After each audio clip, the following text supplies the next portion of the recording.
Kankakee. So you're from Chicago, you went to the University of Tennessee, go play Manning. What's your story?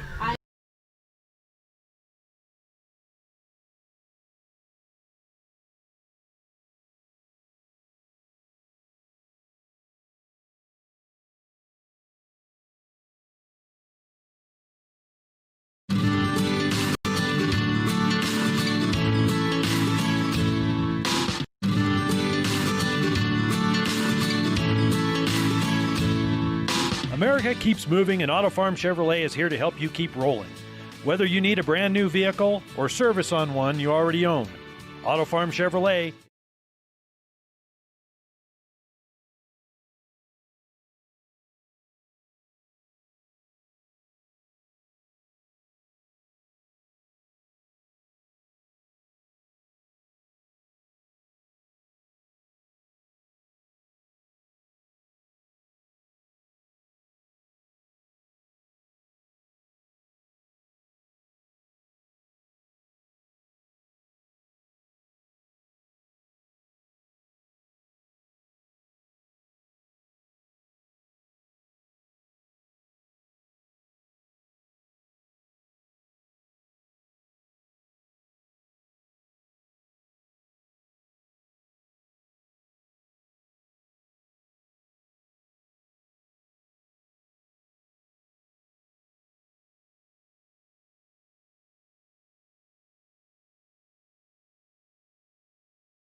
Your Rich Rebels take the gridiron ready to represent their community, their family, and their school once again. Great moments are born from great opportunity. Does not matter where, rain or shine, snow or wind, the Rebels come to play. They come to conquer, and they come to remind their opponent who the Rebels are. The punt is off. It's a low punt. It's blocked nearly at the line of scrimmage. It's going to bounce around between the 15 and the 20. It's picked up by Riker Conk. It's a live football. He's going to run to the end zone for a touchdown. What a heads-up play by Riker Conk. Another chapter of Rich football starts now.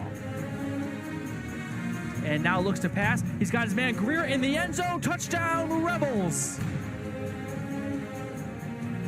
Rebel football is brought to you by Evanston Regional Hospital, Cash Honda Yamaha in Cache Valley, the Come On In Casper, Plains Tire, Hoover Chiropractic, the Best Western Dunmar Inn and Legal Tender, Freeway Tire, Auto Farm Chevrolet, Bear Lake Convention and Visitors Bureau. Now, here is the voice of the Rebels, Matthew Peterson.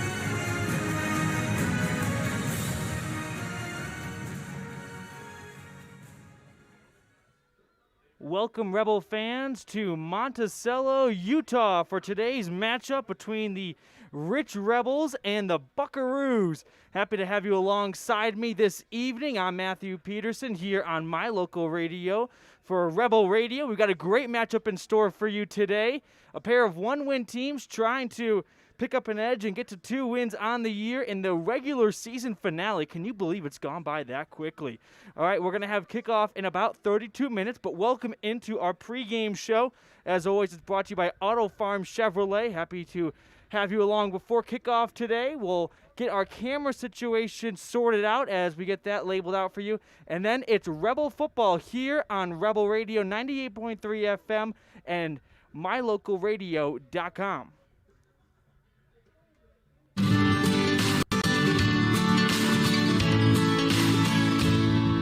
America keeps moving, and Auto Farm Chevrolet is here to help you keep rolling.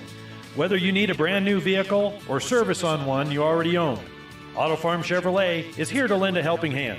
Our certified mechanics are knowledgeable, and our sales team takes the time to get to know you and what your needs are. Stop in today, Auto Farm Chevrolet, 624 Front Street, Evanston. Evanston's community-driven dealer.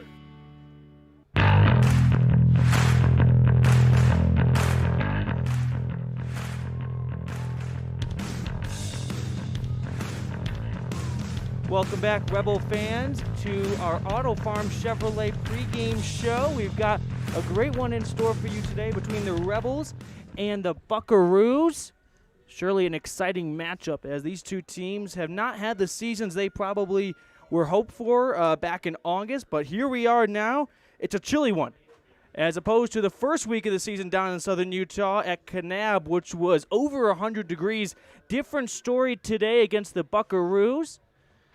As we get started here in our Auto Farm Chevrolet pregame show, let's get into our J-Bar excavation scene set now. The tools, the team, the tools, and the experience for your excavation project. You can give them a call at 435-793-5855. All right, here we go. So our scene set now. Let's learn a little bit about the two sides. Let's catch up to date on what they've been up to. So the Rebels have a 1-5 record. This is their first football game in 20 days due to some COVID issues after that North Summit loss. As for Monticello, they're entering with a 1-7 record. That one win coming 6 days ago against Layton Christian Academy. So the two teams have a win over the Layton Christian Academy Eagles, and that's what they've got in common so far. They got similar losses, so all in all, we're in for a really close matchup according to what we've seen between these two sides in the previous couple of games. We continue on in our scene set brought to you by J-Bar Excavation. So like I mentioned, Monticello is coming off that first win. They defeated Layton Christian Academy 21-20, and it was an exciting finish. Went back and watched it myself Layton Christian Academy made a late push. They got an onside kick, went down the field, scored a touchdown on about a 25-yard throw to the corner of the end zone, and then they risked it for the biscuit. They went for two, and Monticello came up with a huge stop for the two-point conversion to keep the lead with only a few ticks left on the clock. And that's all she wrote. Monticello would go on to win 21-20. As for RPI, that's that crazy math index to tell you how good a team is based on their win, their losses, their scores. We don't know. It's taken down this week so that no team throws a game so they can get a more favorable matchup. If they say, hey, we'd rather play this 4 seed instead of the 5 seed, we'll lose on purpose. A little odd to me, but there's no RPI. However, what I can tell you is the last time the RPI was posted, Rich was ranked 11th out of 13th, and Monticello was in the cellar at 13th. However, that was before Monticello beat Layton Christian Academy, who was at 12th. So when 13 beats 12, it's fair to assume we've got 11 versus 12, Rich at 11, Monticello at 12. And that is our J-Bar excavation scene set, the team, the tools, and the experience for your excavation project. We're going to continue on here in our Auto Farm Chevrolet pregame show. We've got our Where Are They Now portion of the pregame show. Then the coaches show. We heard from both coaches, so you'll want to stay tuned for that. We are under 30 minutes away from kickoff between the Rebels and the Buckaroos. Stick around. More going on here on Rebel Radio. The best place to stay when you're in Casper, Wyoming is the Come On In Hotel and Suites. This beautiful log hotel offers 5 hot tubs, 1 pool, a fitness center, and fabulous indoor atrium. Offering jacuzzi and fireplace suites, the guest rooms are comfortable and relaxing. Plus, every stay includes a delicious extended continental breakfast. Whenever you're in Casper, stay at the best place. Come On In Hotel and Suites. Come on in today. Come On In Hotel and Suites, Casper.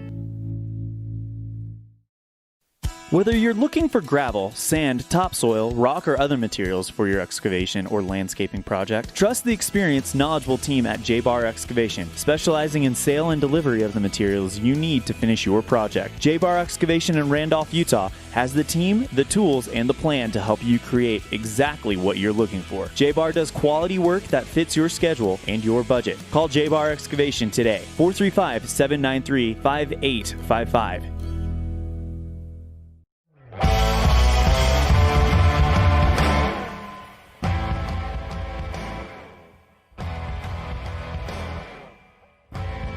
Welcome back to Monticello, Utah, just south of the Arches and a handful of national parks there in Moab, Utah.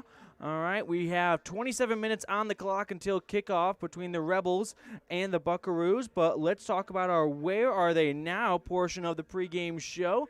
I had the pleasure of catching up with Caden Bartlome, class of 2014. He's been up to some really interesting things, so that was a great interview. Where Are They Now is always brought to you by Mound Valley Cattle Company. Thanks to Eddie and Todd Jensen out of Thatcher, Idaho. So we got a great Where Are They Now for you coming on right after this quick break. So stay tuned here on Rebel Radio 98.3 FM and mylocalradio.com. Success doesn't come by accident. Success requires hard work, perseverance, learning, sacrifice, and believing in yourself. Eddie and Todd Jensen established the Mound Valley Cattle Company in Thatcher, Idaho on these very principles. The students, staff, athletes, and coaches at Rich High School value these same fundamentals in education and activities, in athletics, and in life. Good luck, Rebels, from Mound Valley Cattle Company, serving customers in Utah, Idaho, and Wyoming since 1997.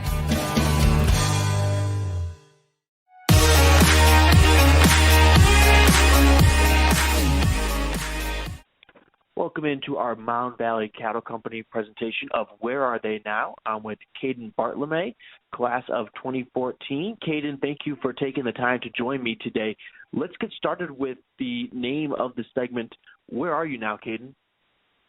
So currently I live in Caseville, Utah. I work as a clinic manager for healthcare clinics down in Salt Lake, and I'm also going to night school to get my master's degree in healthcare administration at Weber State University. That's awesome. I mean, you keep yourself really busy there doing a lot of great things. It was just a dream of yours and a passion to get into the medical field out of Rich High? It actually was. I took classes out at Bridgerland when I was at Rich High School. And then I decided I didn't really want to go to med school, and I decided the business side of hospitals and clinics interested me. And so that's the direction that I decided to take in college. That's really neat. Caden, let's talk a little bit about your time at Rich High when you were a Rebel. What things were you involved in? My freshman year, I did pretty much everything. Football, basketball, track, cross country, the musical, student government. And as the older I got, I did basketball, football, and then I didn't end up doing cross country or track, but I continued to do the musical, and then also was involved in student government. Okay, wow, you really kept yourself busy while you were a Rebel. Do you have any favorite activities or organizations you were a part of?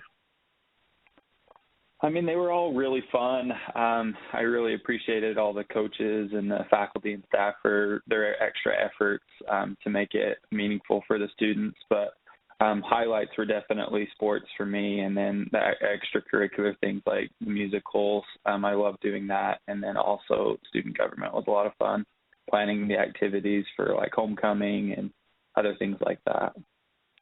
Caden, if you could tell the current Rich High student body that's something that Rich does a great job of preparing you for after high school, what would that be? I would just say don't be afraid to apply yourself, try new things. You're only in high school once, so try as many things as you can, whether it be sports or student government or leadership positions, to really see what you want to do after high school. And if you don't know what you want to do after high school, that's no problem. A lot of people are stressed because when they graduate high school, they don't know what to do. I would advise college worked out for me. College was a great option for me, and I really found out what I liked doing in life, and it was a great opportunity for me. I'm joined by Caden Bartlome, class of 2014.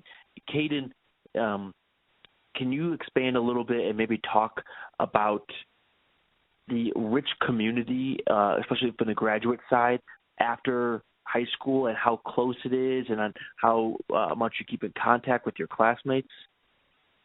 Yeah, for sure. I feel very privileged to grow up in Rich County.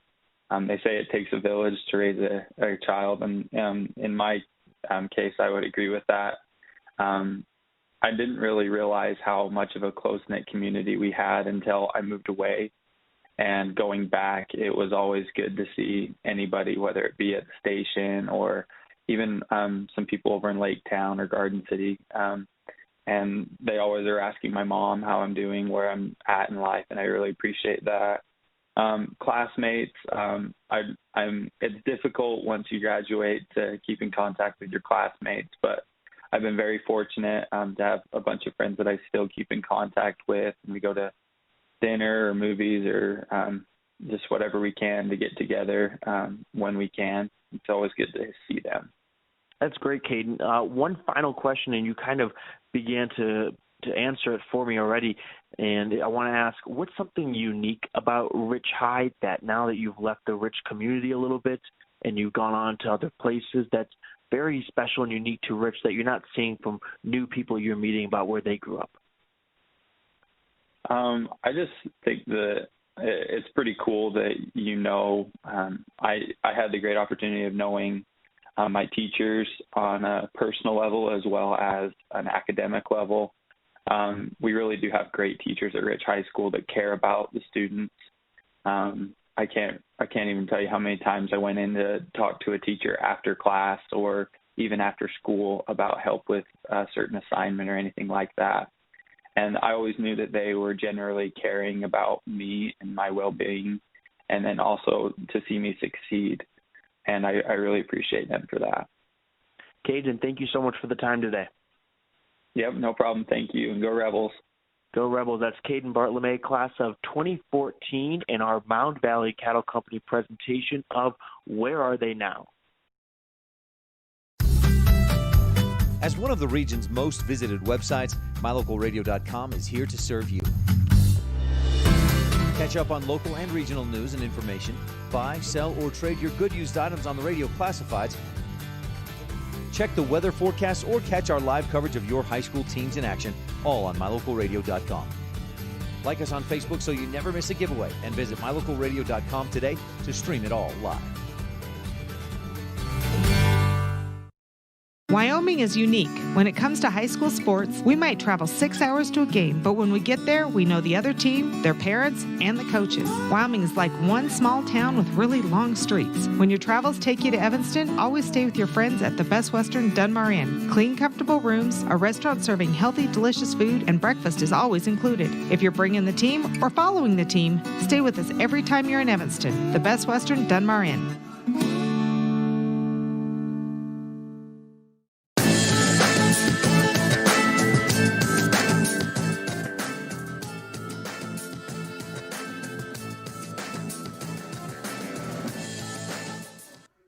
Welcome back into our Auto Farm Chevrolet pregame show. Let's now get ready for our Bear Lake Memorial Hospital Coaches Show.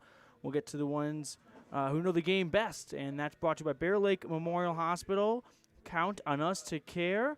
And first up, we're going to talk to Reed Anderson. He's the Monticello head coach. And then after Coach Anderson, we will hear from Justin Grohl. We are about 18 minutes away from Rebels and Buckaroos kicking it off here from southern Utah and Monticello. The temperature beginning to drop, as we'll discuss that in our Town and Country Realty green scene. So you don't want to leave this Auto Farm Chevrolet pregame show. We're getting closer to kickoff, and we got a lot of great things in store for you. Rebels and Buckaroos in under 18 minutes. Keep it right here on Rebel Radio. At Elling Brothers, we're known for an excellent steel shop and quality cement. We also provide other products all year round. Sand and different sizes of gravel for road base and landscaping in the summer and fall. Traction in the winter and mud control in the spring. Bark for landscaping in the summer and winterization in the fall. And topsoil. Spring, summer, and fall, prices are always honest. Pickup or delivery. Elling Brothers, your year-round source for so many things. Stop in today at 221 County Road in Evanston. Some decisions in life have a critical and lasting impact. For example, choices concerning your health care. You want a hospital that consistently offers high-quality care and service. For Bear Lake area residents and visitors, Bear Lake Memorial Hospital has been providing optimum health care to our community for more than 70 years. And Bear Lake Memorial has been recognized again this year as a top 20 hospital in best practices for quality. Bear Lake Memorial Hospital in Montpelier, Idaho. Count on us to care.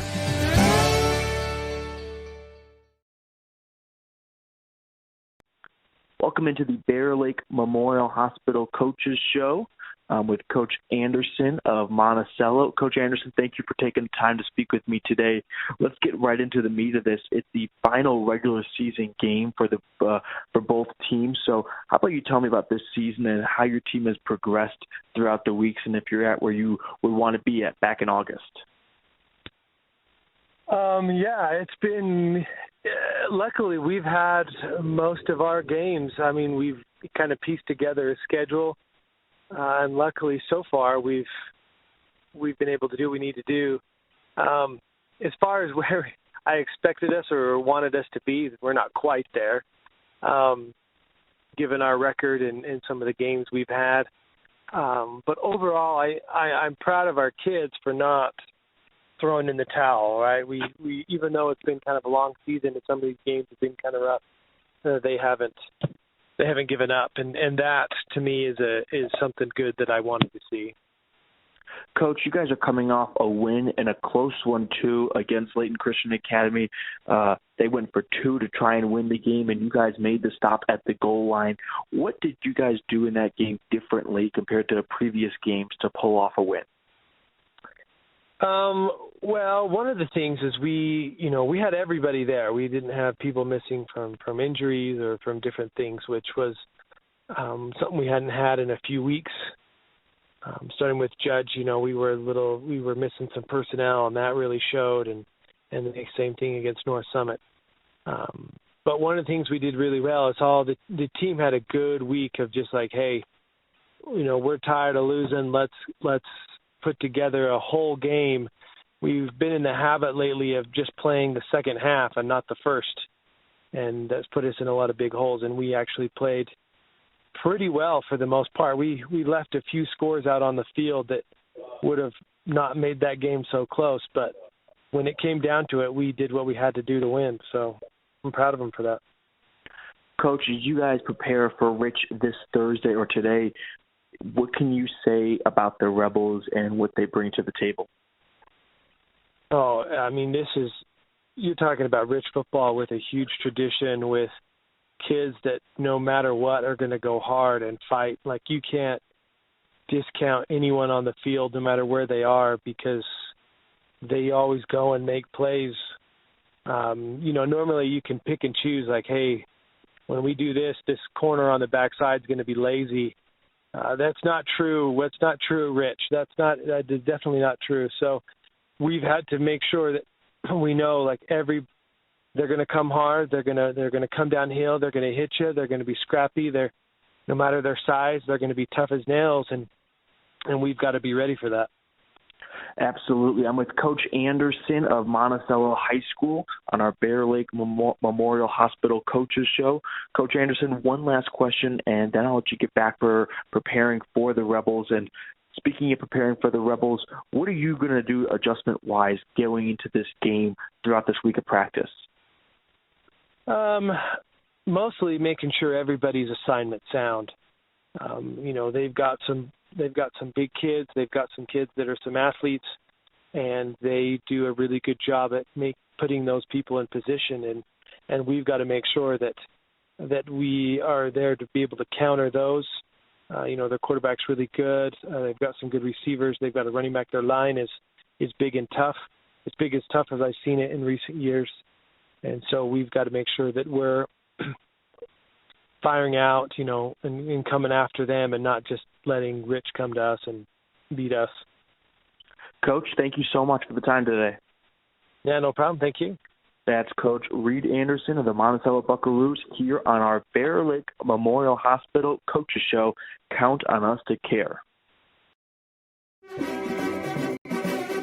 Nothing makes your kid feel like a superstar more than seeing his or her very own Fathead in the stands. Fathead car decals and yard signs are inexpensive and easy to get at Rocky Mountain Sign in Evanston. Whether it's for the big game or to cheer on the high school band, our children make us proud in so many ways. Show your pride today. Go Rebels! West Star Printing and Rocky Mountain Sign, 243 7th Street, Evanston.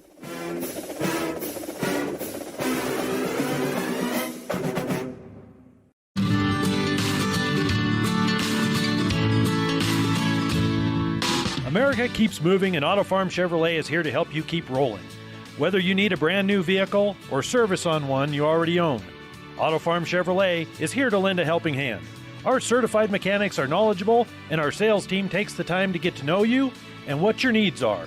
Stop in today, Auto Farm Chevrolet, 624 Front Street, Evanston. Evanston's community-driven dealer.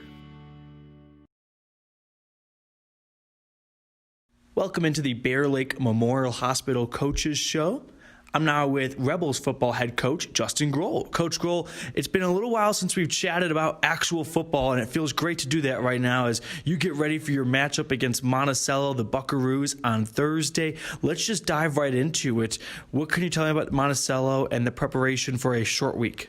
They love to throw it. They'll counter it a little bit and run just to keep you honest, but they love to throw it. They love to throw slants, and then you'll start pulling in on the slants, and then they run somebody deep and try to get them lost, and they score quickly if they can do that. So we just got to make sure we're aware of where everybody is, and just play our game.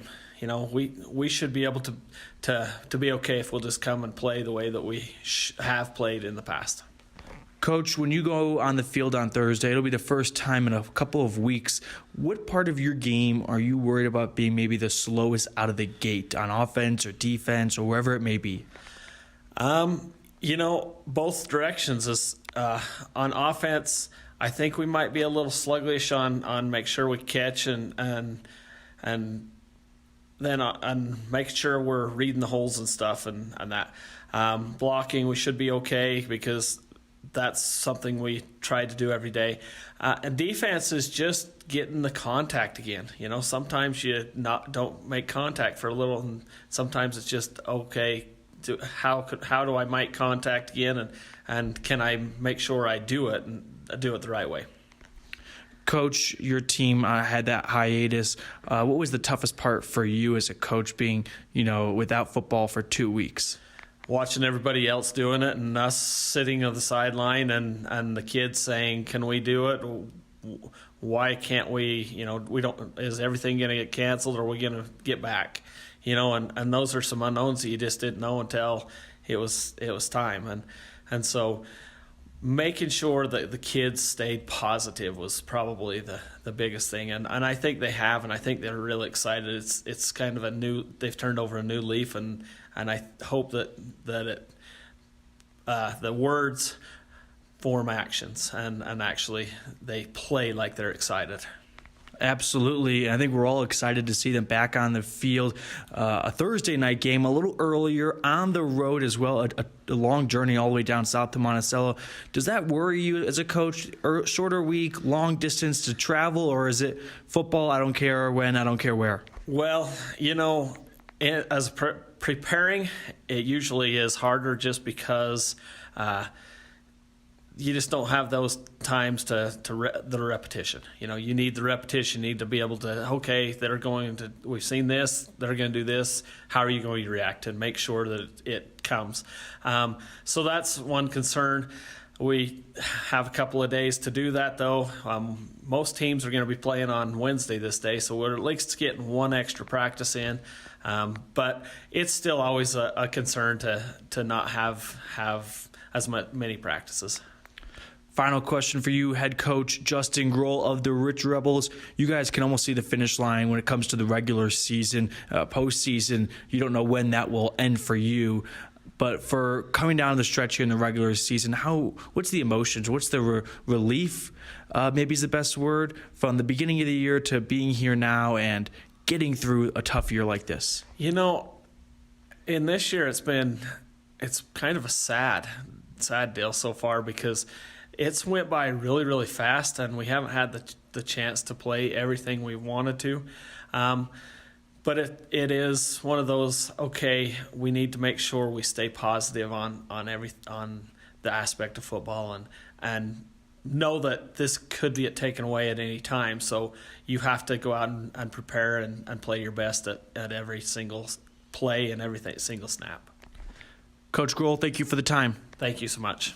That is Rebels head coach Justin Grohl on the Bear Lake Memorial Hospital Coaches Show. All right, Rebel fans, we are about 7 minutes away from kickoff, so we're getting down the home stretch here between the Buckaroos and the Rebels from Monticello. Keep it right here during our presentation of Auto Farm Chevrolet pregame show. We'll have our green scene, Laketown Ledger, keys of the game, starting lineups, a lot going on still. So we got jam-packed finale for our Auto Farm Chevrolet pregame show between the Rebels and the Buckaroos. Whatever takes you to Evanston, whether it's high school sports, a teaching conference, music festivals, speech and debate, or your job, always book your hotel reservations at the Best Western Dunmar Inn. With 165 ground-level rooms on 10 acres, the Best Western offers everything you need, including newly renovated rooms, a business office, workout room, outdoor pool, and full-service restaurant, plus complimentary breakfast with every stay. Whenever you're in Evanston, make your hotel reservations with your friends at the Best Western Dunmar Inn.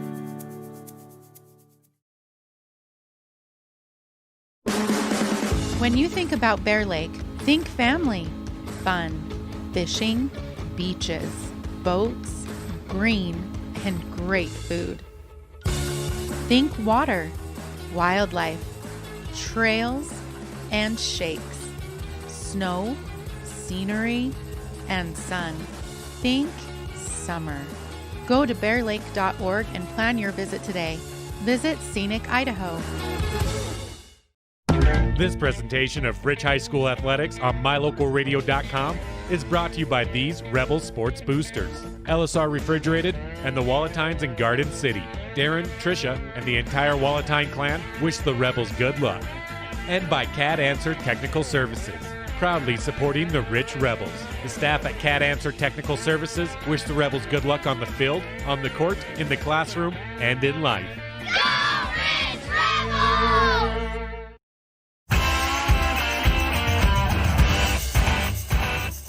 We are within 5 minutes of our kickoff. And we'll get into our Crawford Draw first quarter between the Rebels and the Buckaroos, but we still got more to cover on our Auto Farm Chevrolet pregame show. So let's get into our Laketown Ledger and let's open up the history books between the two sides. So the history against Monticello, the Buckaroos and the Rebels have a long rivalry as they have met up 30 times in history. Rich leads the series 18-12. However, Monticello has won the last 3 matchups over the Rebels. Rich dominated Monticello last decade, though, from 2010 to 2019, winning 8 straight between 2013 and 2017. Last year's 35-24 loss for the Rebels against Monticello was the closest game for Rich all season. So that was a disappointing 0-9 campaign in 2019, and that closest fight they had was against Monticello, so that makes for a good matchup. And I know the JV team beat Monticello last year. I think they handled them 40-0. So Rebels are primed for a close and a good matchup against Monticello tonight. That is our Laketown Ledger. Town of Laketown, good luck from the Rebels.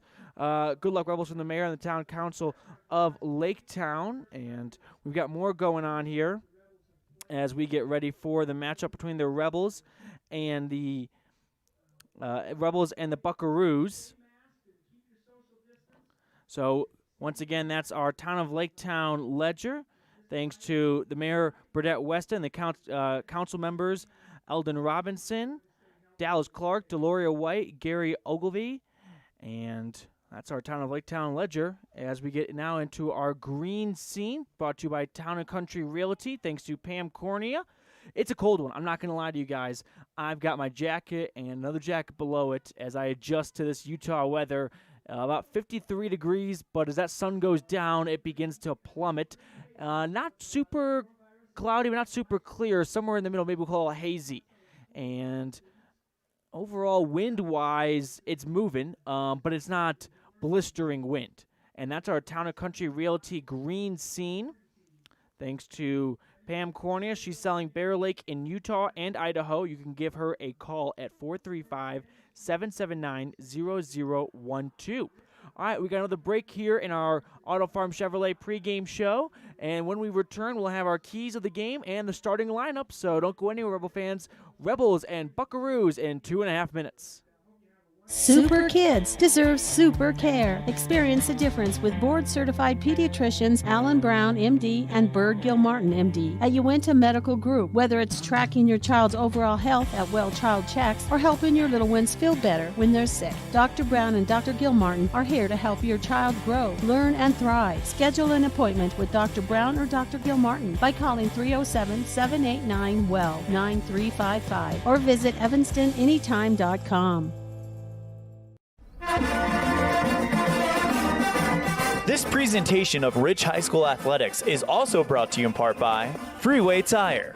With a friendly and knowledgeable staff, quick and dependable service, and great prices come together. Call Freeway Tire at 307-789-8632. And by Hoover Chiropractic. Dr. Todd Hoover does all of the chiropractic work you need, as well as blood work, dietary supplements, a weight loss program, x-rays, and can help you get rid of migraines and allergies. Call Hoover Chiropractic at 307-789-0043.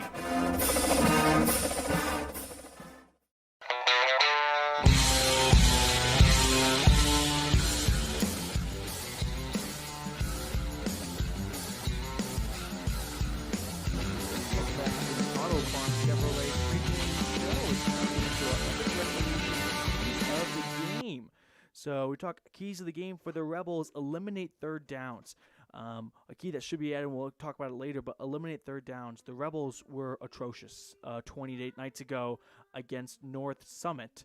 So the name of the game for them is don't put themselves in that position. You want to get chunk yards on first and second down, and don't even put yourself in a position to have a struggling third down offense.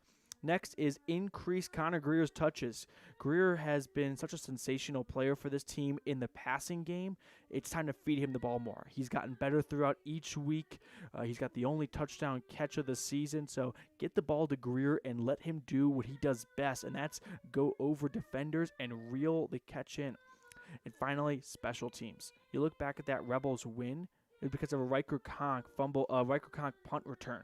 You look at their most recent Rebels loss against North Summit, they gave up tons of yards on punt returns. They put the Braves offense in excellent field position. So for the Rebels, they've got to get better on special teams. And that's our Epic Recreation keys of the game, epicrecreation.net. Or you can find them on Facebook selling rentals in Bear Lake. All right, folks, we just had our national anthem played in a beautiful one, too. We'll get into our Lutz Construction starting lineups. Rebels and Buckaroos are on right after this last break. Super kids deserve super care. Experience the difference with board-certified pediatricians Alan Brown, MD, and Bird Gilmartin, MD, at Uinta Medical Group. Whether it's tracking your child's overall health at Well Child Checks or helping your little ones feel better when they're sick, Dr. Brown and Dr. Gilmartin are here to help your child grow, learn, and thrive. Schedule an appointment with Dr. Brown or Dr. Gilmartin by calling 307-789-WELL 9355 or visit evanstonanytime.com. This presentation of Rich High School Athletics is also brought to you in part by Freeway Tire. With a friendly and knowledgeable staff, quick and dependable service, and great prices come together. Call Freeway Tire at 307-789-8632. And by Hoover Chiropractic. Dr. Todd Hoover does all of the chiropractic work you need, as well as blood work, dietary supplements, a weight loss program, x-rays, and can help you get rid of migraines and allergies. Call Hoover Chiropractic at 307-789-0043. Welcome back to Monticello. The 1-5 Rich Rebels take on the home team, the Buckaroos. Rich will kick off. It's Riley Carrillo in the number 6 jersey, and he'll be getting the game started for us today as we await the kickoff, and it's a short kick. It's going to be fielded at the 30-yard line, and getting across the 30 is the running back for Monticello. That's Braven Olson. He stopped at about the 33. And that's where we're going to see that Monticello offense come out and have 1st and 10. 1st and 10, Buckaroos.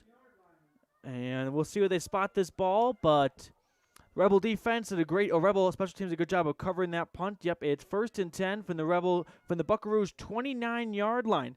Quarterback for Monticello, Devin Hatch, number 16. He's got Olson to his right. 2 receivers on the near side, 2 receivers on the far side. He waits as Hatch talks to his quarterback for a moment. We wait the opening play of the game.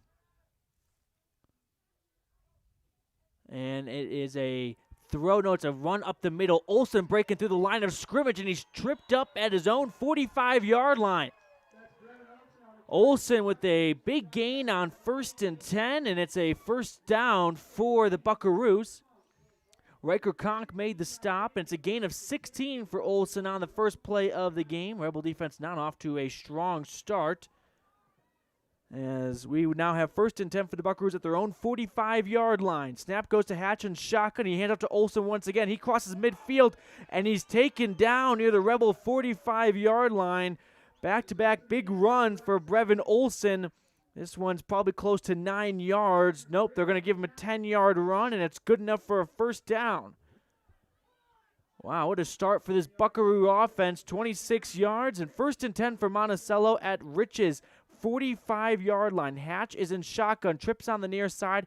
He's going to hand off to Olson once again. Why not? And this time it won't go much further, though. He is stopped near the line of scrimmage. Rebel defense swarming in to make the stop, and looked like Justin Adams was leading that pack. So a gain of 2 on 1st and 10 brings up 2nd and 8 at the Rich 44-yard line.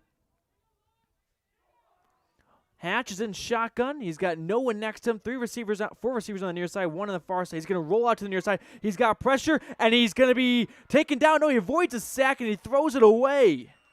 Hatch was nearly spinned around like a washing machine, but he got himself out of it and threw it away for no gain. Incomplete pass on 2nd and 8 will dial up 3rd and 8 for Monticello from the Rebel 44-yard line. Rich defense settling in now. 2 good plays on first and second down to bring up 3rd and long for Monticello. And the Buckaroos now facing 3rd and 8 from their own 48-yard line. Just over 10.5 minutes to go. Scoreless in our Crawford Draw first quarter. Here's Hatch. He's in the shotgun. 2 receivers on either side of him. 1 back in the backfield. Flag is thrown. It's going to be false start on Monticello. Rebels catch a bit of a break there as that will back up this offense from 3rd and 8 to 3rd and 13. A 5-yard penalty. 3rd and about 13.5. All the way back now at the Rebel 49-yard line. So 3rd and long here for the Buckaroos. Hatch is in shotgun. 3 receivers on the near side, 1 on the far side. He's got it back in the backfield. He takes the snap, looks to pass, got pressure, rolling out to the far side, loads up and throws, and it's incomplete. It was thrown at the numbers, and the intended receiver on the play was Mueller, and had he caught it, it would have been close to a first down. So Hatch starts 0 for 2 through the air, and now Monticello will punt. No, they're going to go for it. Check that. They're going to go for 4th and about 14 from the Rebel 49. Hatch in shotgun. Receivers spread all out across the area. He's going to look to his coach, Anderson. Here we go. 4th and long. Hatch takes the snap. No, it's a punt now. He's going to boot it off, and the Rebels don't have no one deep. Takes a friendly Rebel roll into the end zone for a touchback. So the Buckaroos lined up like they were going to go for it, and then they punted it away. So 1st and 10 for Rich now in their own end after a Rich stop on the opening drive that came after our Bear Lake Physical Therapy kickoff. And Rebels have 1st and 10 from their own 20-yard line with 10.5 to go in the first quarter. Scoreless on the Station on Main scoreboard. Riley Carrillo, our Lutz Construction starting lineup, starting quarterback. He's going to line up in the I formation, 2 backs in the backfield, a bunch set with 1 man in that Z spot. Carrillo takes the snap. He'll hand it up the middle, and bullying his way up for a few yards is Jaden Rao. So Rao takes the opening handoff for the Rebel offense, and he goes up for they're going to give him a healthy spotting here. I want to see where they put it down. Gain of 7 for Jaden Grohl. Check that. So Grohl picks up 7 on 1st and 10, and now the Rebels have 2nd and 3 from their own 27-yard line. Carrillo once again lining up in the I formation under center. Takes the snap, and he's going to hand it off, and that's Hayden Meek going across the line of going across the first down marker, and Meek picks up a comprehensive family dental first down. And the Rebels have 1st and 10 at their own 33-yard line. Meek gained about 6 on the run. So 6 yards for Hayden Meek on his first touch of the game. He only had 2 20 nights ago against North Summit. They were good for 11 yards, so he gets half of that in his first carry tonight. Rebels have 1st and 10 at their own 33-yard line. Carrillo in the I formation under center once again. He's going to hand up to Meek. Meek is slithering his way through the defense and gets near that first down marker right up the gut. This Rebel offense is cruising. It's another first down after a 10-yard run from Hayden Meek. And it is 1st and 10, Rich at their own 44-yard line. Just over 9 minutes to go in our Crawford Draw first quarter. Still scoreless on that Station on Main scoreboard. Rebels have ran it 3 straight times, and they're picking up some yards. This drive started all the way back at their own 20-yard line. Once again, Carrillo in the I formation under center. Takes the snap. He hands up to Conk. Conk goes to the left side, and this time he will not pick up a chunk of yards like his buddy Hayden Meek did. It's a gain of about 3 on the run. They're going to put the ball down at the Rebel 47. 3 yards for Conk on his first touch of the game. So it's 2nd and 7. Rebels at their own 47-yard line. Carrillo's going to line up in the pistol. He's got Conk behind him and 3 receivers on the near side. He takes the snap, rolls out to the near side. It's an option. He'll hold on to it, flag down, gets across midfield into Monticello territory. He was tripped up near that first down marker. A flag came flying in the middle of the play, and that tends to mean holding. And the Rebel offense is already walking it back. Let's see what they call. It's a holding. It's going to go against the Rebels. That negates a good run from Riley Carrillo on 2nd and 7. Holding on the Rebels. So 10-yard penalty is going to move him back unless it's a spot foul. So let's see where they mark it, and it's going to be 2nd down, a repeat play. So we're looking at least about 2nd and 17 roughly. Carrillo with a good run, but it's wiped away from a hold. We've got just over 8 minutes to go in the first quarter, still scoreless on our Station on Main scoreboard. Rebels back at their own 36. 2nd and 19 here. Carrillo, I formation under center, 1 receiver on the near side. He's going to pitch it to, and getting across the 40-yard line and tumbling his way near the 45-yard line is Trey Walker. Had not seen Trey Walker line up in the backfield all season long, but he runs for a gain of 7 on the play. So Walker picks up 7 on the pitch, and now we've got 3rd and 11 for the Rebels. They are at their own 43-yard line. Buckaroos and Rebels still scoreless midway through our first quarter. Let's see what Rich and Coach Grohl have dialed up here on 3rd and long. Carrillo will line up under center. 2 backs in the backfield, 1 receiver on the far side. Carrillo takes the snap. He's going to throw it across the top, and it's incomplete. The intended receiver was number 1, and I believe that's Conor Greer, who's wearing the number 1 jersey tonight. That may be what's going on. Incomplete, though. That's the takeaway. And the Rebels have 4th and 11, and they're going to punt now. Yeah, I believe that is indeed Conor Greer wearing number 1, not number 7. We've seen a couple players switch jerseys after some new unis came out. Carrillo is in punt formation. He's at his own 32-yard line. Gets the punt off. It's a strong punt. It's going to go to the 30-yard line. Takes a Rebel bounce near the 20, and it's down at the 22-yard line of Monticello. So the Buckaroos will take the field for a 2nd time today. We're scoreless just after 7 minutes in our Crawford Trough first quarter. We'll take a quick break here on Rebel Radio.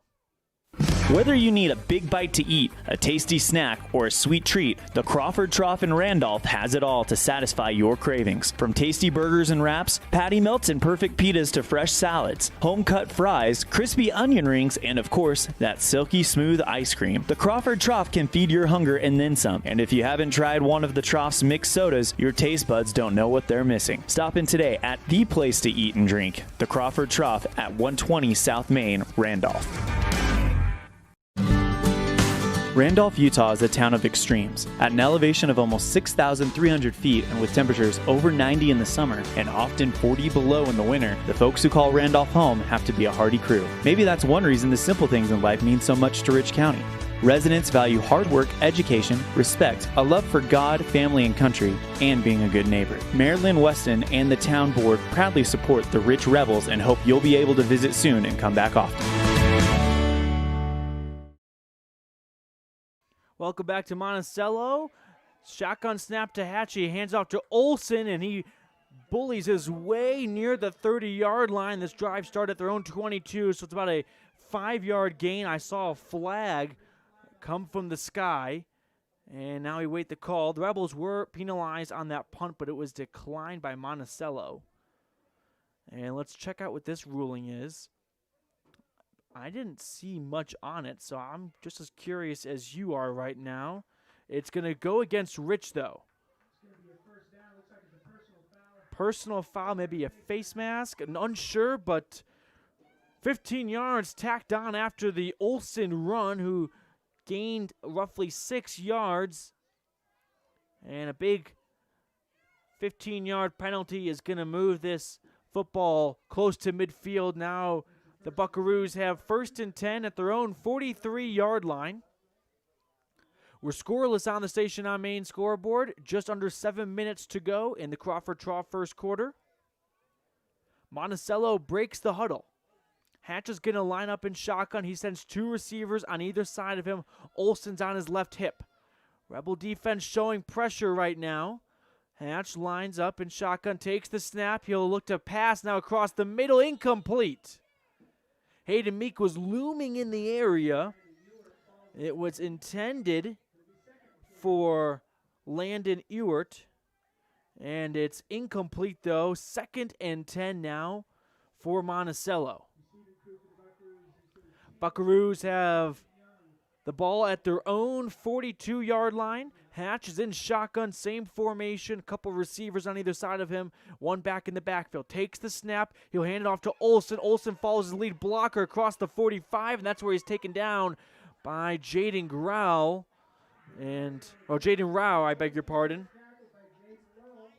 That is Grohl. I'm going back and forth with my 2 Jadens. It's a 5-yard gain, though, on 2nd and 10, so now we have 3rd and 5 after the 5-yard run from Olsen. Here's 3rd and 5 from the Buckaroos 46-yard line. Hatch, empty set in shotgun. Looks to pass, got pressure, rolling out it, flicks it across the middle of the field, and that's caught, and that's good for a 1st down. Picking up the catch was Easton Young. 1st and 10 at the Rich 43-yard line. About a 10-yard gain on the throw. So Hatch is now 1 for 4 today with his first completion going to Easton Young. This team likes to throw the ball a lot. 1st and 10, Hatch in shotgun, takes the snap, hands it off to Olsen. Olsen crosses the 40 to the 35, gets down the sideline, 20, it's a foot race, 5, 10, touchdown. It's a 43-yard touchdown run for Monticello. And they strike first, put 6 on the board for the Buckaroos. Olsen tiptoed down the sideline and beat out the Rebel defense for 6. We'll update our Station on Main scoreboard with 5:26 to go in the Crawford Trough first quarter. As we await the extra point, and kicking the extra point is Casey Benji. A 43-yard run from Olsen. And the extra point is up and good. Make it 7-0 Monticello with 5:26 to go in the first quarter. Rebel offense has some work to do when we return. Signage is a critical part of your business. It helps customers find your front door. Rocky Mountain Sign will provide you with expertly designed signs, LEDs, channel letters, as well as skillfully cut signage using wood, metal, plastic, and other mediums to help your customers find you with high-quality signage. Using the best technology, designs, and installation by Rocky Mountain Sign. Your signage says a lot about your business. Work with the professionals at Rocky Mountain Sign, 243 7th Street in Evanston, Wyoming.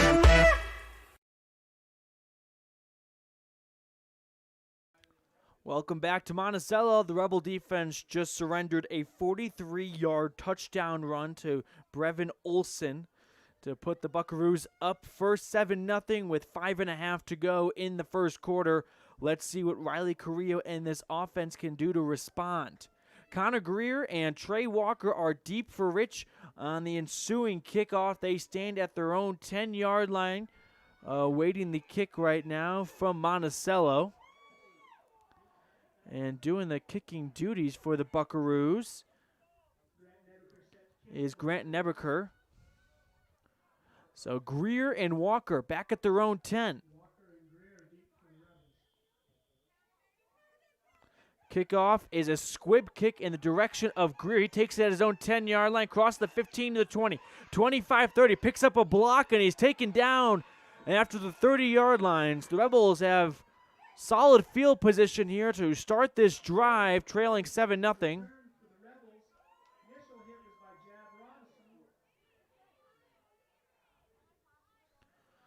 Now we have 7 7-0 Monticello on the Station on Main scoreboard.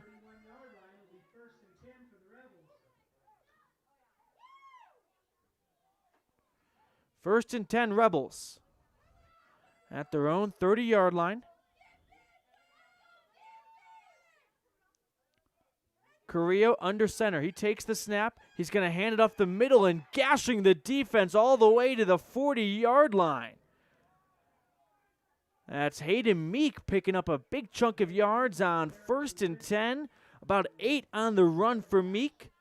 He's off to a strong start. It's his third carry, and he's already at 24 yards.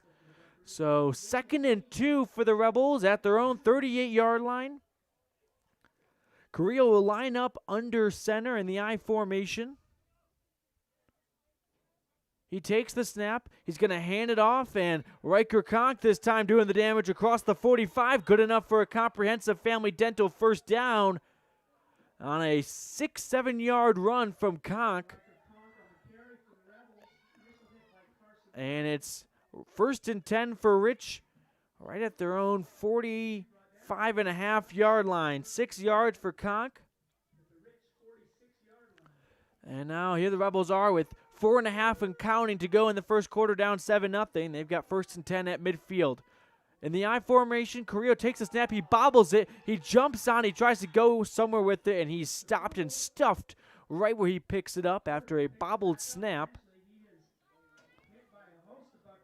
So Buckaroos push him back for 2. 2nd and 12 now after a loss of 2 on the play from Carrillo. That's his first run of the day. That's how it will go down at least. 2nd and 12 from the Rebel 44-yard line. Carrillo's in the pistol formation. Takes the snap. He's going to hold on to it, rolls out, and now he's going to swing it across to the far side, and picking up a couple yards is Hayden Meek. So Meek gets roughly half the yardage back, and now it is 2nd and 7 after a 5-yard catch and throw from Carrillo to Meek. Here is 3rd and 7 now for the Rebels at midfield, their own 48-yard line. We've got just north of 3.5 minutes remaining in the Crawford Draw first quarter. Rebels trail 7-0 on the Station on Main scoreboard. Carrillo will line up under center in the I formation, 1 receiver on the near side. 3rd and 7, takes the snap. It's a handoff on a reverse, and not getting across the line of the scrimmage there is Jaden Rao. And maybe a gain of 1. So that's Grohl on the carry. And he gains maybe a yard. So we're looking at 4th and 5 right at midfield for the Rebels. And big decision coming up from Coach Grohl. He's going to elect to punt. They are in punt formation right now. Carrillo stands at his own 40-yard line. He awaits the snap. It's a high snap, but he corrals it and gets a good punt off. And he'll take a Rebel bounce as Draper was back to receive it near that 25-yard line on the far hash. And it's down by the Rebels. About the 22-yard line. So here comes 1st and 10 for Monticello, who are coming off a 43-yard touchdown run from Olsen. Rebel defense has to strap it down here. 1st and 10 for Monticello at their own 22-yard line. Hatch will line up under center. Nope, he's moved back to the shotgun now. He's got a couple of receivers on the far side, 1 on the near side. A timeout is called. Timeout on the field. We will step aside. Rebels trail 7-0 with 2 and 42 seconds to go in our Crawford Draw first quarter. The best place to stay when you're in Casper, Wyoming is the Come On In Hotel and Suites. This beautiful log hotel offers 5 hot tubs, 1 pool, a fitness center, and fabulous indoor atrium. Offering jacuzzi and fireplace suites, the guest rooms are comfortable and relaxing. Plus, every stay includes a delicious extended continental breakfast. Whenever you're in Casper, stay at the best place. Come on in Hotel and Suites. Come on in today. Come on in Hotel and Suites, Casper. We take your fun very seriously. That's why we put so much emphasis on training and experience with our mechanics at Cash Honda Yamaha. Whether you're getting it ready for an upcoming season, putting it away for the winter, having routine maintenance, or have a mechanical problem, we want to make sure that when you're ready to have fun with it, it's ready for you. Don't trust your fun to just anyone. Make sure you bring all your service work to Cash Honda Yamaha in Cache Valley.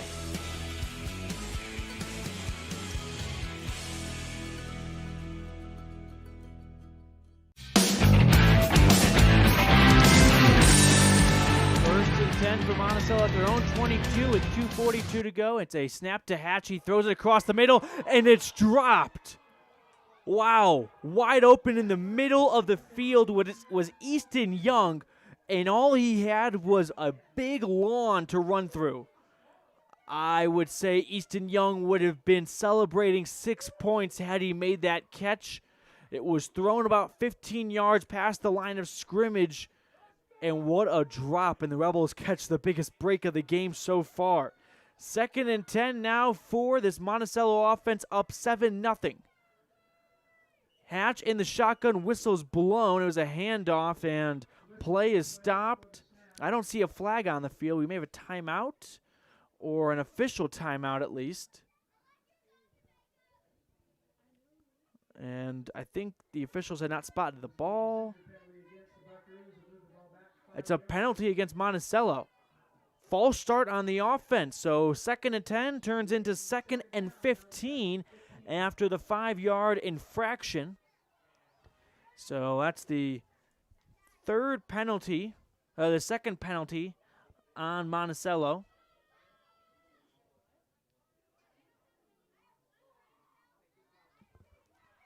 Here's 2nd and 15 for Hatch and the offense. Monticello takes a snap. They throw it down the near side, and it goes through the hands. Wow, Logan Draper was all alone. No defender within 7 to 8 yards of him. He was standing at the 40-yard line, and it just went right through his hands.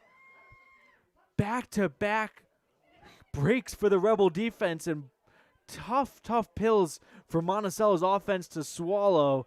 Here's 3rd and 15 now at their own 16-yard line. A penalty flag is thrown before the snap. And it's going to be on Rich. I think encroachment is the call. So 3rd and 10 after a 5-yard penalty from the Rebels. That's the 3rd Rebel penalty already. They've given up 30 yards. 3rd and 10 at the 22-yard line of Monticello. Hatch is in shotgun. 2 receivers on the near side, 2 on the far side. He's got Olsen in the backfield. Hatch takes the snap. He'll roll out to the near side. He's got pressure, looking to get rid of it, and he will throw it into the grass for an incomplete pass. Hatch that time was looking for his man, Tate Ramsey, who was standing past the first down marker, but a tough throw across his body is incomplete. So now we've got 4th and 10 at the Buckaroos 22-yard line with just under 2.5 to go in the first quarter. Rebels trail 7-0 on the Station on Main scoreboard. Back-to-back drops for that Monticello offense really killed them. Hayden Meek is back to return the punt. He stands at his 43-yard line. Hatch is lining up as if they're going to go for it. We've seen them do this before, and they end up punting the ball from shotgun, and that's exactly what's happening here. Hatch with a strong boot. Meek backpedals to get through. It goes through his fingertips. He picks up his own 32-yard line. That's where he's taken down. Hayden Meek bobbled the initial catch, picked it up, and goes nowhere with it.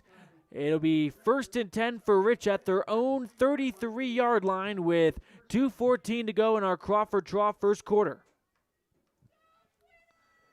This Rebel offense has moved the ball so far in the first quarter. We've seen some good runs from Hayden Meek. He's picked up an average of 8 yards on 3 carries so far. Jaden Grohl doing some damage too. Here's 1st and 10 for the Rebels. They're at their own 32-yard line. Carrillo's in the I formation. He takes the snap. He's going to hand up the middle to Meek. Meek weaving through the defense, gets near the 40. And that'll be about a gain of 5 on the run for Hayden Meek on his 4th attempt today. They give him 6. So a 6-yard run for Hayden Meek. Brings up 2nd and about 4.5 at the 39-yard line. We're under 2 minutes to go in the first quarter. Rebels trail 7-0 on the Station on Main scoreboard. Carrillo in the huddle right now, delivering the play. Rebel defense has stood strong except for one big play. They gave up a 43-yard touchdown run. Monticello defense has looked good so far. Carrillo lines up in the I formation. He takes the snap. He's going to drop back to pass. Got some pressure, rolls out, reverses field, tries to get it away, and it's intercepted. And all the way back for a pick 6. It's a pick 6. I thought Carrillo was down. The referees did not call it, though. He tried to get rid of it. And it's Robinson who makes the interception and returns it for 6. About a 35-yard touchdown run. And it is 13-0 Monticello. Carrillo was flushed out of the pocket, tried to throw it away, threw it right to a defender who had no one in front of him. An easy 35-plus touchdown run. And the extra point now on the way from Benji. And the kick is up, and it is good. We'll update our Station on Main scoreboard. It now reads 14-0 Monticello with 47 seconds to go in the first quarter. Carrillo throws a costly pick 6. We'll step aside. When we return, we'll see the Rebel offense again trying to put something together before that first quarter comes to a close. 14-0 Monticello. Whether it's for your home, your ranch, your equipment, or your business, when you need propane, count on the best. T7 Propane in Woodruff. The safe and professional team at T7 Propane offers quality product and the most responsive propane service in the area, so you can enjoy the affordability, reliability, and efficiency of propane. For heating, cooking, grilling, motor fuel, and more, count on the team at T7 for your personal or business propane needs. 435-793-4208.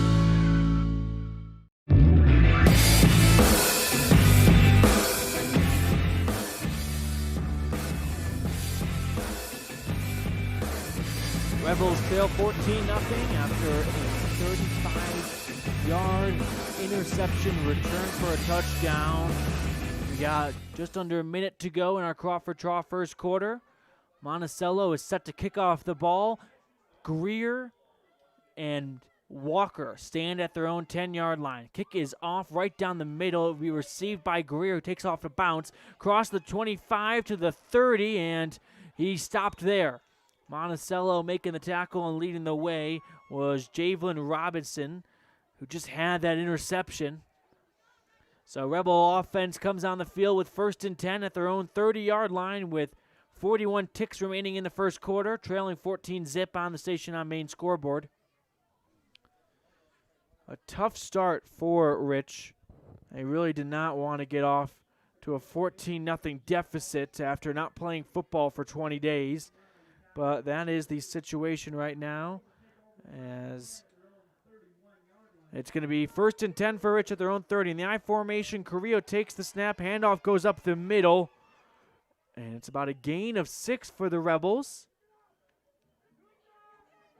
Taking the handoff was Jaden Rao. So they'll give him 7 yards on the run for Rao. Strong 1st and 10 run. Brings up 2nd and about 3.5. So here is Carrillo in the I formation under center once again. And the first quarter beginning to wind down, but he'll get the snap off in time.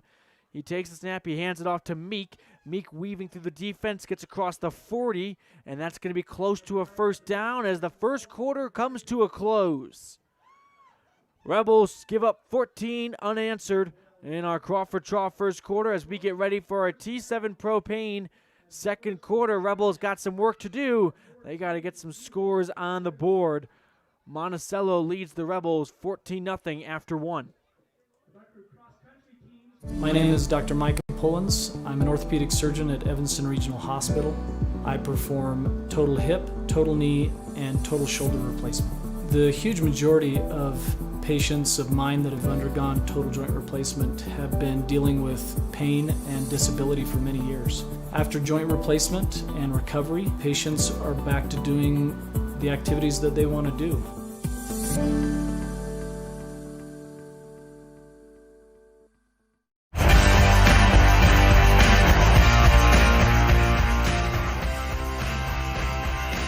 Welcome back to Monticello. The Rebels trail 14-0 after the first quarter. A long touchdown run and then a pick six for the Buckaroos. How they did their damage, and now it's up to the Rebel offense to respond and put up a score of their own. The last play of the first quarter was a first down run from Hayden Meek. So the Rebels have 1st and 10 at their own 41-yard line. Carrillo will line up under center in the I formation. He takes the snap. It goes up the middle and bouncing to the outside, but not picking up much yardage is Jaden Rao. Going to be a loss on 1st and 10. So a loss of 1 for Rao. Brings up 2nd and 11. Oh, they actually give him a spotting right at the line of scrimmage. So no gain on the play, no loss either. 2nd and 10. We're in our T7 Propane second quarter in Woodruff. For all your propane needs, check them out. Here's 2nd and 10 for the Rebel offense at the 41-yard line. Carrillo hands it off to Walker. He gets to the outside. He's got a first down and more across the 40, and he's pushed out of bounds to the 35-yard line. It's a big run, about a 25-yard run. And that was Conor Greer, actually, lined up in the backfield, not Trey Walker. And a 25-yard run. They spot him actually at the 41, so about a 19-yard run. Rebels have 1st and 10 at the Buckaroos 42-yard line. Carrillo hands it off the middle and bursting through the line of scrimmage and picking up a first down for the Rebels. That's Trey Walker on the carry. So the Rebels giving everyone the ball so far. Usually we only see Walker and Greer in the passing game. They're lining up in the backfield. A 15-yard for Walker, who's on his 2nd carry of the night. And it's all the way to the Buckaroos 27-yard line.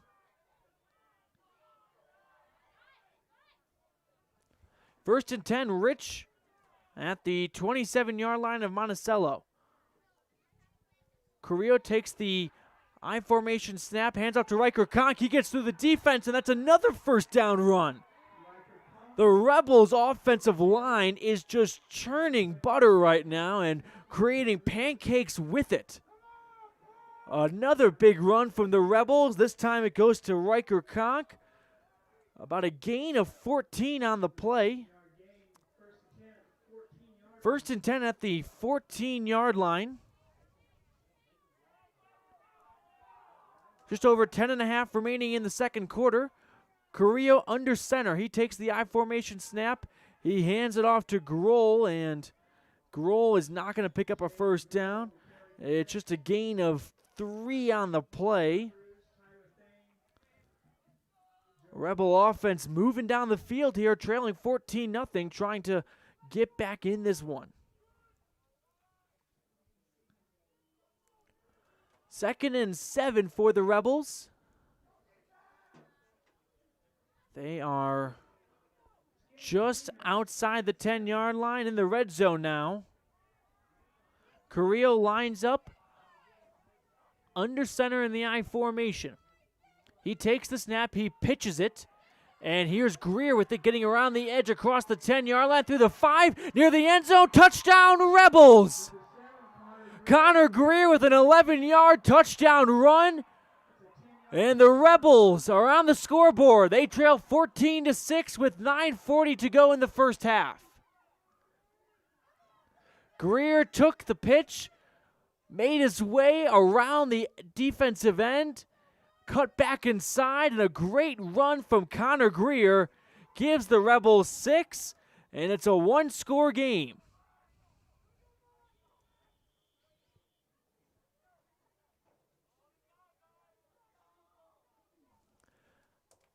The Rebels are going to go for 2 now.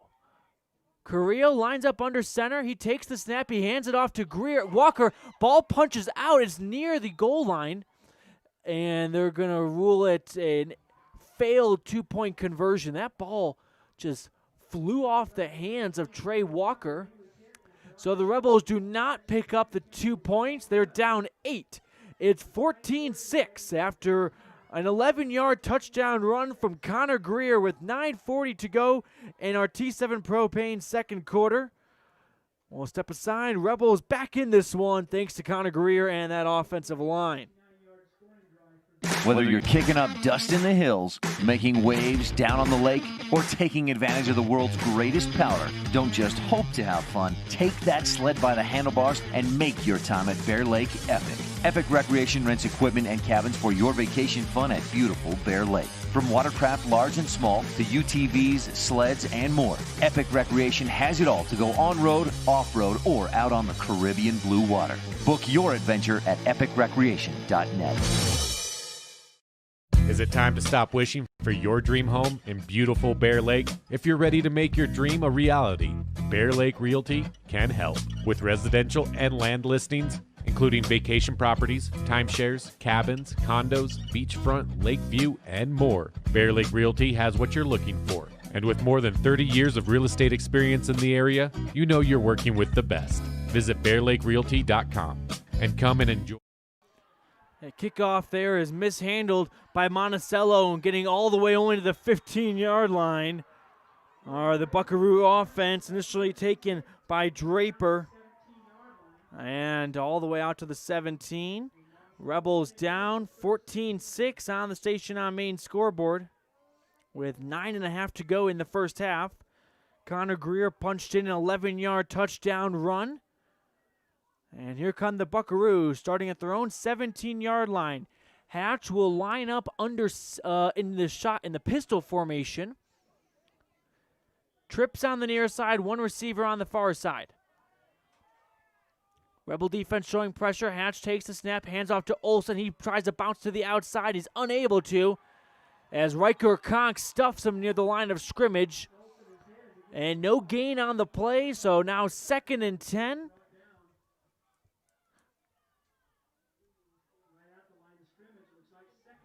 Second and 10 here for Monticello at their own 17 with just over 9 minutes to go in the first half, leading 14-6. Hatch in the pistol formation.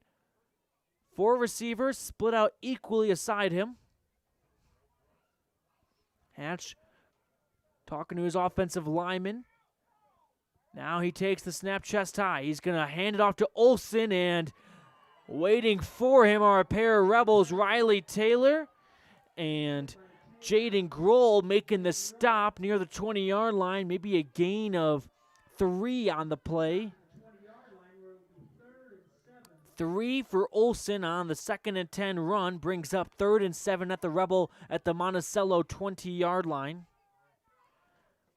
Rebel defense trying to make a stop. Here's a shotgun snap to Hatch. He looks to pass, got some pressure, running to the far side, and now he's going to run with it. Gets across the line of scrimmage, and he's up and ended like an egg near the line of scrimmage, and that's Riker Conk. Who else making the stop there? And Hatch is still down on the play. Now he's getting up. No, he gets back down. Okay, so we'll let the medical staff do their job, and we'll step aside. And when we return, it's a 14-6 game here from Monticello. Hopefully Hatch, the quarterback, is okay. Whether you're kicking up dust in the hills, making waves down on the lake, or taking advantage of the world's greatest powder, don't just hope to have fun. Take that sled by the handlebars and make your time at Bear Lake epic. Epic Recreation rents equipment and cabins for your vacation fun at beautiful Bear Lake. From watercraft large and small to UTVs, sleds, and more, Epic Recreation has it all to go on-road, off-road, or out on the Caribbean blue water. Book your adventure at epicrecreation.net. Is it time to stop wishing for your dream home in beautiful Bear Lake? If you're ready to make your dream a reality, Bear Lake Realty can help. With residential and land listings, including vacation properties, timeshares, cabins, condos, beachfront, lake view, and more, Bear Lake Realty has what you're looking for. And with more than 30 years of real estate experience in the area, you know you're working with the best. Visit bearlakerealty.com and come and enjoy the Caribbean of the Rockies with us.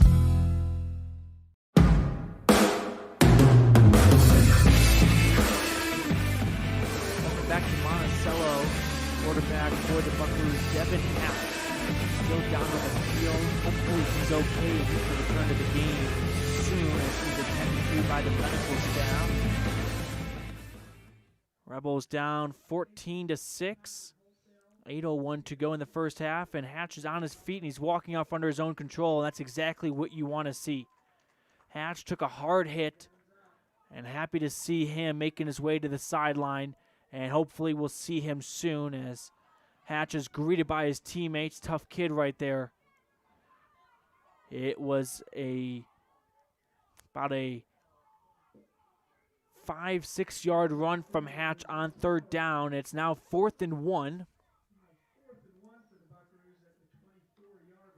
They're at their own 24-yard line, and they are lining up as if they're going to go for it, but we've seen them do this before, and we'll get the backup quarterback for you as Hatch is out of the game.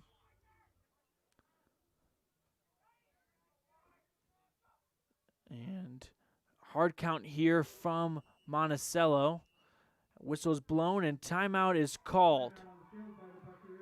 Buckaroos called timeout with 7:50 remaining in the first half, and that backup quarterback for Monticello now in the game is Javelin Robinson.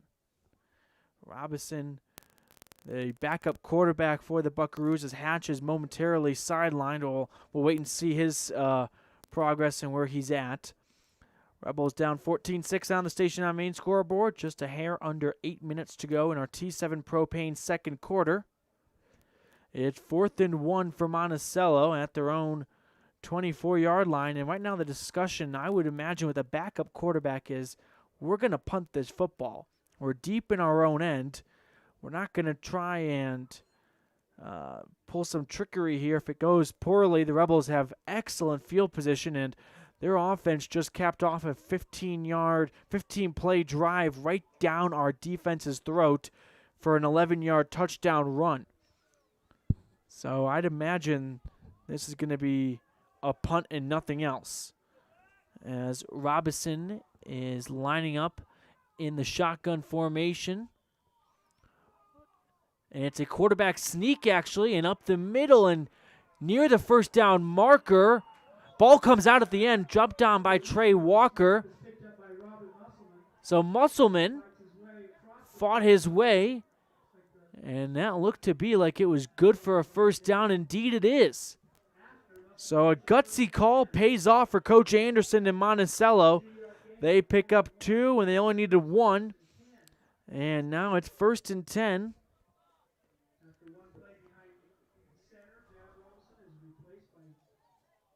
First and 10 for Monticello at the Buckaroos 28-yard line.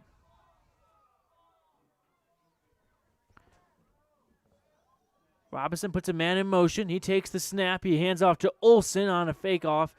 And Olsen is going nowhere with it. Rebel defense snuffed that one out. He gets back to the line of scrimmage. Maybe a gain of 1 on the play. And I believe Devin Hatch is now back in the game. Indeed he is. Hatch back in the game. A great sight to see for Monticello. Happy to see Devin Hatch, the starting quarterback, return after a hard hit. His offense has 2nd and 10 at their own 29-yard line. Up by 8, 14-6 with 6.5 remaining in the first half. And we have a shoe being tied by Olsen right now, and that's delaying the offense. Here is the shotgun formation. Hatch puts a man in motion. Takes the low snap. He swings it out. That's Draper with it. He looks to throw it. He's got a man wide open, and it is hauled in near midfield. That was Olsen on a bit of trickery. And it's a catch and throw from Draper to Olsen all the way out to the own 44-yard line of Monticello.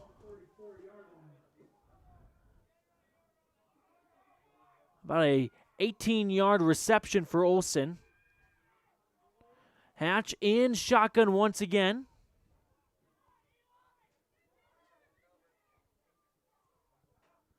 Hatch takes the shotgun snap. He looks to throw. He's got his man across the middle, and picking up a first down and a couple more yards is Landon Ewert. Ewert on the play gets about 10. Meek makes the stop. 1st and 10 now for Monticello and Rebel territory all the way out at Rich's 46-yard line. Hatch in shotgun. He takes the snap, rolls out to the far side, tries to load up, got some pressure, throws it away, incomplete. A smart play from the quarterback, Devin Hatch.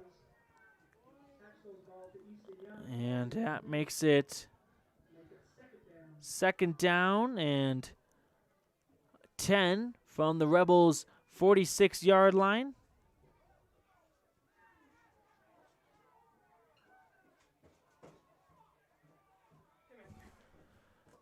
Here is 2nd and 10 for the Rebels.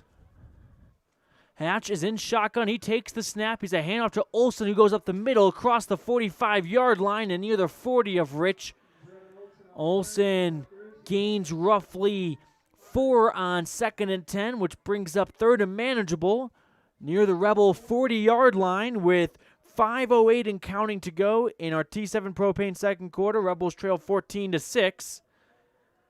A 4-yard run for Olsen, and here's Hatch alone in shotgun. He's got 4 receivers bunched up on the near side, 1 man on the far side. Hatch going to his line of scrimmage, changing the play a little bit.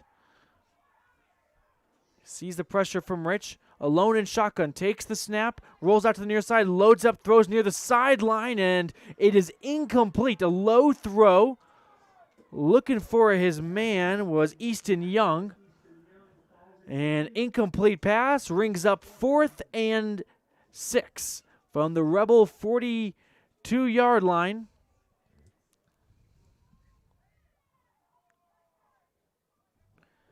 Hatch having some difficulties through the air. He's just 1 for 7, according to my records. 4th and 6, and we've seen Monticello go for it on 4th and 1 way back in their own end earlier this drive. Now they're in Rebel territory, and it appears as if they might go for this. They're lined up, ready to go for it. Rebels have no man deep for the punt.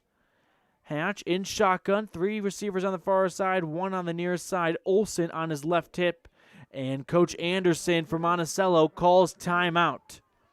With 4:38 to go, Rebels down 4-6, 14-6, and it's a 4th and 6 play awaiting us when we return to Rebel Radio. Whether it's for your home, your ranch, your equipment, or your business, when you need propane, count on the best. T7 Propane in Woodruff. The safe and professional team at T7 Propane offers quality product and the most responsive propane service in the area, so you can enjoy the affordability, reliability, and efficiency of propane. For heating, cooking, grilling, motor fuel, and more, count on the team at T7 for your personal or business propane needs. 435-793-4208.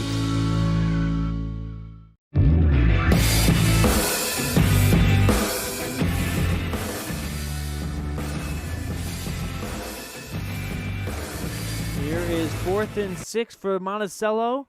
They're at the rich 42-yard line. They got to get to the Rebels 35. Hatch is going to line up in shotgun. 3 receivers on the far side, 1 on the near side. Olsen in the backfield. He takes the snap, rolls out, looking to throw it. Now he might run with it. No, he dumps it across. He's got his man for a first down and way more. And it goes to Logan Draper, and a pickup of all the way down to the Rebel 21-yard line. We'll tally the math for you. A 21-yard completion from Hatch to Draper. And it's 1st and 10 for Monticello at the Rebel red zone door right now, all the way out the 21-yard line. Draper, one of the more dangerous players on this field, getting the ball for the first time. Here's the shotgun snap to Hatch. He's holding on to it, and he runs with it, trying to get a block, and he gets all the way out near the Rebel 20-yard line, the line of scrimmage. I don't think he got much more than it on 1st and 10. About a gain of 1 they give Hatch. So that brings up 2nd and 9 right at the Rebel 20-yard line.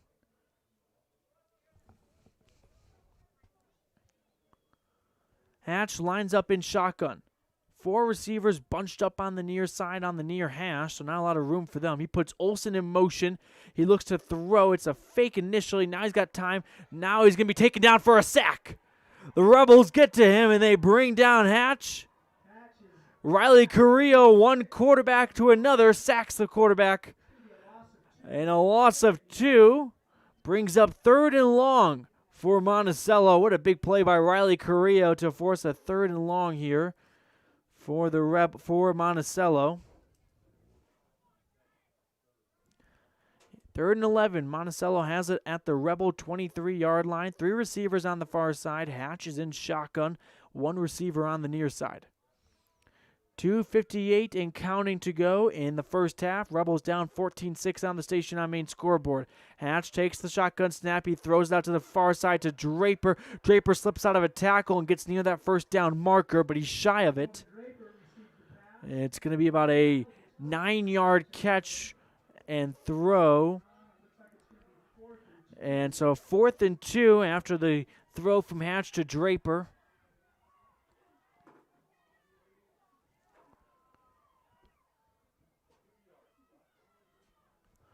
Here's 4th and 2 at the Rebel. They spot it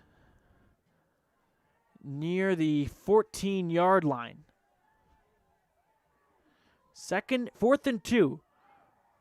Hatch lines up under shotgun for the first time all night. 2 backs in the backfield. He rises his head and looks over to his coach now. 2:44 to go in the first half. Hatch back under center. He takes the snap, hands it off to Olsen, who's going to pick up a first down, it looks like. It'll be close, but it's going to be, a first down for the Buckaroos. He gets out. Gifford led the way for the stop, and it's 1st and 10 for Monticello, deep in Rebel territory, about the 10-11-yard line after a 3-yard run from Olsen. Here's the shotgun snap to Hatch. He hands it off, and Olsen this time isn't going far with it. Rebel defense comes up and makes the stop behind the line of scrimmage. A loss of 2 on the play for Olsen. So 2nd and 11 and a half roughly from the Rebel 12-yard line. Under 2 minutes to go in the first half. Monticello leads 14-6, but they're deep in Rebel territory right now.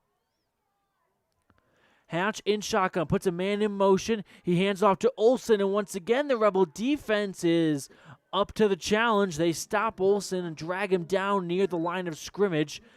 Probably about a gain of 3. Grohl made the tackle. So a 2-yard gain brings us to 3rd and 9 at the Rebel 10-yard line.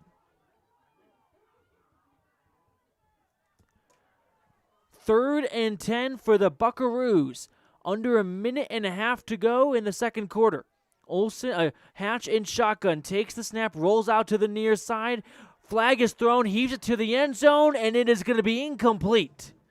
Underthrew his man there as he was looking to connect with Landon Ewert, but a flag came down in the holding vicinity of the field. And 3rd and 9 may turn into 3rd and 19. However, I'm guessing Coach Grohl will decline the penalty. Referee looks over to Grohl to ask what he wants him to do. An interesting decision here for Grohl. Do you put it 4th and 9 at the 10-yard line, or do you back it up? And if, let's see, holding on Monticello indeed. It's a personal foul, actually. Could be a chop block if it's a personal foul by the offensive line. And I believe Grohl is going to decline this. So it would bring up 4th and 9. No, he's going to accept it. Okay. So instead of 4th and 9, Grohl opts to back up this offense further with 1:12 to go. 15-yard penalty comes to the 25-yard line of the Rebels, which in this level is going to put you on the brink of out of field goal range.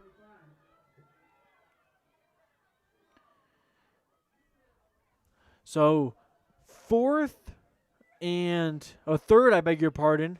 3rd and very long. About 3rd and 25. Hatch in shotgun. He takes the snap. He looks to throw. Throws it across the middle of the field. It's caught by Ewert near the first down marker, and he's tackled just shy of it. So the gamble by Grohl does not pay off. It's now all the way down to the Rebel 5-yard line. That brings up about 4th and 5 on the 15-yard throw and catch. And let's see what happens next, as it's 4th and 5 with 41 seconds and counting here for Monticello. They have an 8-point lead in the first half, and they're looking to add on to it right now.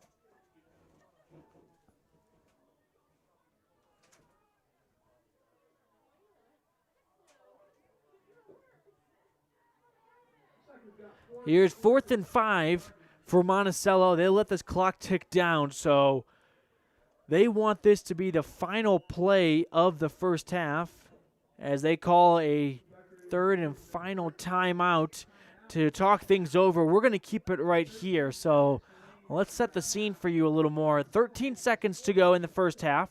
Rich trailing 14-6. We'll have our Elling Ford Brothers halftime show, and we'll catch you up if you miss some of those early scores in the game. Also got a great interview with Riker Conk for our standout student. I've done a lot of interviews, and this one may be the cream of the crop. It was fantastic to hear an amazing story from Riker Conk, so you'll want to stay tuned for that one. But we direct our attention to the field right now as it is 4th and 5. Monticello can actually pick up a first down at about the half-yard line of the Rebels. It's not quite 4th and goal. It's 4th and 5 at the 5.5. So really close here. 13 seconds. Buckaroos up 8. What does Coach Anderson want to do? He's got no more timeouts, so it's 4th down anyway. But if he were to run it and pick up a first down, they'd have to move quickly. Hatch will line up in shotgun. 4 receivers on the near side, 1 on the far side. It's 4th and 5 at the Rebel 5-yard line. Hatch takes the snap. He runs up the middle himself, and he's going to be stopped short of a first down marker. Hatch kept it himself, and the Rebels are going to take over. Are they going to give him a first down? 1st and 10. Clock continued to tick here. It was enough for a first down, actually. Under 1 second, Hatch gets a snap off, and as the buzzer goes, he breaks the goal line for a touchdown. Devin Hatch with back-to-back QB runs. The second one coming as time expired. And it's now 20-6. Rebels, that's a tough one to go into the half. Giving up a touchdown run with 1 second and counting. 20-6 on the Station on Main scoreboard. We have a PAT attempt now.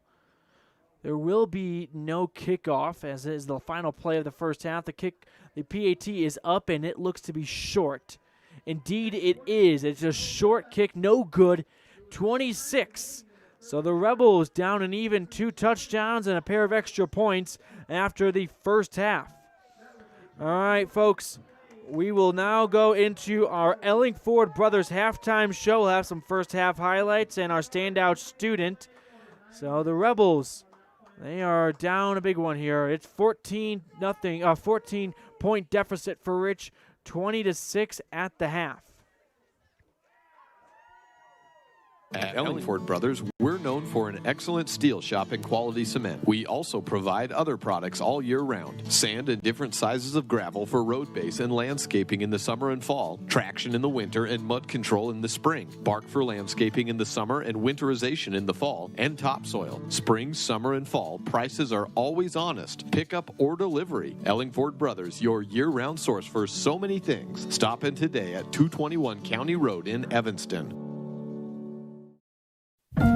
Two roads diverged in a wood, and I had just purchased new tires at Plains Tire in Evanston. The trained tire technicians at Plains Tire expertly mounted, balanced, and aligned my new tires, so I was feeling good. While I was there, they changed my oil, checked my brakes, fixed my AC, and made sure my shocks were in tip-top shape. And with their lifetime alignment checks and tire rotations, I was ready to roll. So, thanks to Plains Tire, when two roads diverged in a wood, I took the one less traveled. Plains Tire, 157 Bear River Drive, Evanston.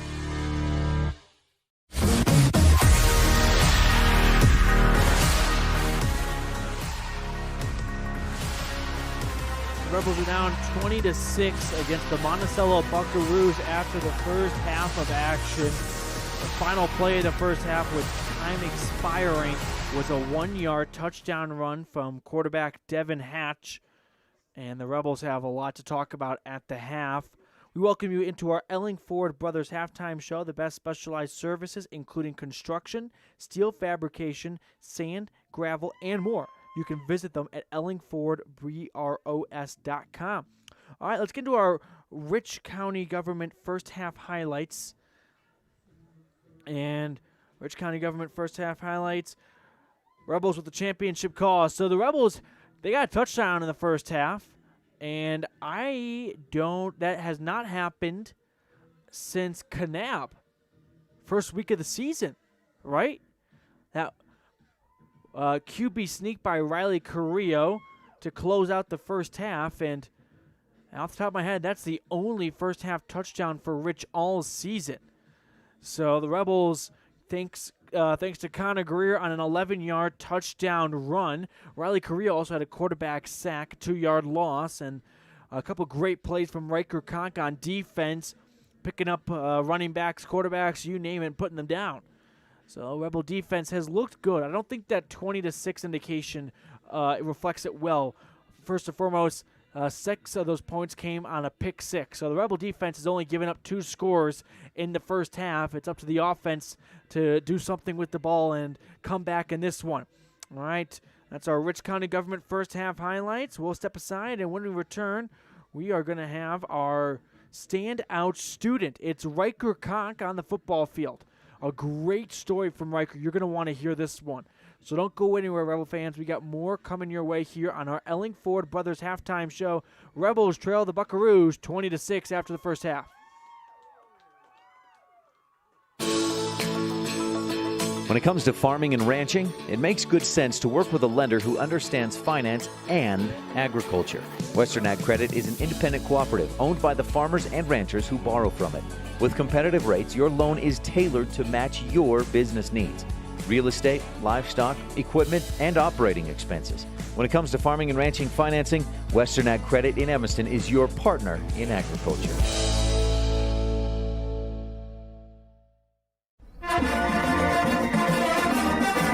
This presentation of Rich High School Athletics is also brought to you in part by Freeway Tire. With a friendly and knowledgeable staff, quick and dependable service, and great prices come together. Call Freeway Tire at 307-789-8632. And by Hoover Chiropractic. Dr. Todd Hoover does all of the chiropractic work you need, as well as blood work, dietary supplements, a weight loss program, x-rays, and can help you get rid of migraines and allergies. Call Hoover Chiropractic at 307-789-0043. No matter what you need to have printed, Westar Printing is the place you want to have it done. Calendars, letterhead, envelopes, brochures, books, posters, vinyl banners, business forms, announcements, wedding invitations, and business cards are just a few examples. You can also have your favorite family photos printed on canvas or placed into a personalized family photo calendar. You will want to do business with Westar Printing. Stop in today. Westar Printing, 243 7th Street in Evanston.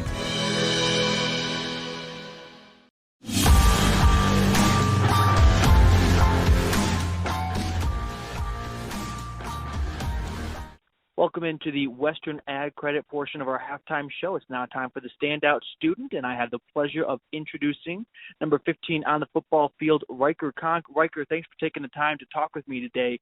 I heard an amazing story that I want to get to, and I wanted to do this a few weeks ago before the cancellation of the 2 previous games.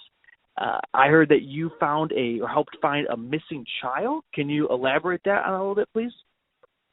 Yeah, so my dad, he's on the search and rescue team, and he got a text saying that a 10-year-old boy was missing. He'd been missing since 8 o'clock that morning. And at that day, it was like super windy and super rainy. It's like it was not good weather at all. It'd be the worst day out of the whole year to go missing.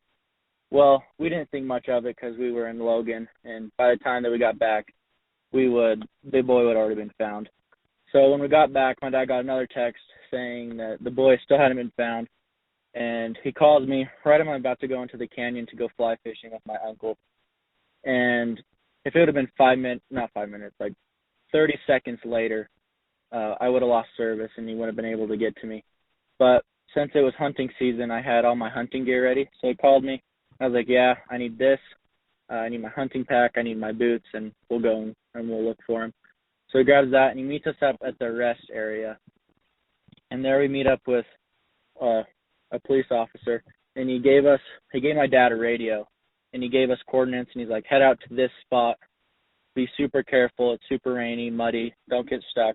Tell us if you need anything. So he went out to these coordinates. My dad punched it in his phone, and it took us to Kansas. And we're like, well, that's not right. So my dad's like, you hunt these mountains, where should we go? So I told him where to go, and we went up and we parked, and we hiked up this hill about a mile. And my dad and my uncle are like, okay, I'll drop off straight. My uncle will go up higher, and then I'll go down below, and we'll make our way to the bottom of this valley and just head down, and we'll just call his name. So on the way down, we were calling his name. About 15 minutes in, we heard something, and my dad was like, no way. My dad heard it too. I heard it. I've been hearing it a little bit before my dad because I'm closer to him. So it was the thickest stuff I have ever been through. I was army crawling underneath trees. I was going over trees. It finally stopped raining, but I was soaked. I was in sweatpants. I was drenched, and I hadn't even been out there for more than an hour, 2 hours. And I keep calling his name, and I'm like, stay where you're at. And it was so thick I couldn't see anything. So I was walking down, just getting closer and closer to him. It sounded like he was on the same ridge I was. So I was like, perfect. I'll be able to find him. I'll get him in warm clothes, give him some food and water. Well, I go to a little opening, and I look across where I could see across this valley.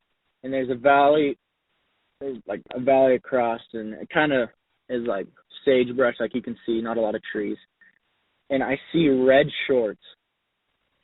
And I called his name, and I was like, move a little bit to your right. So I moved, and that's when I confirmed that I saw him. So I was like, stay where you're at. I'll be to you within like 10 minutes. So from there, I dropped straight off the mountain, slipping and sliding. I slipped right into a tree, knocked the tree down. It's the thickest stuff I've ever been in, and I've been hunting for a long time, and I've never been into that thickest stuff.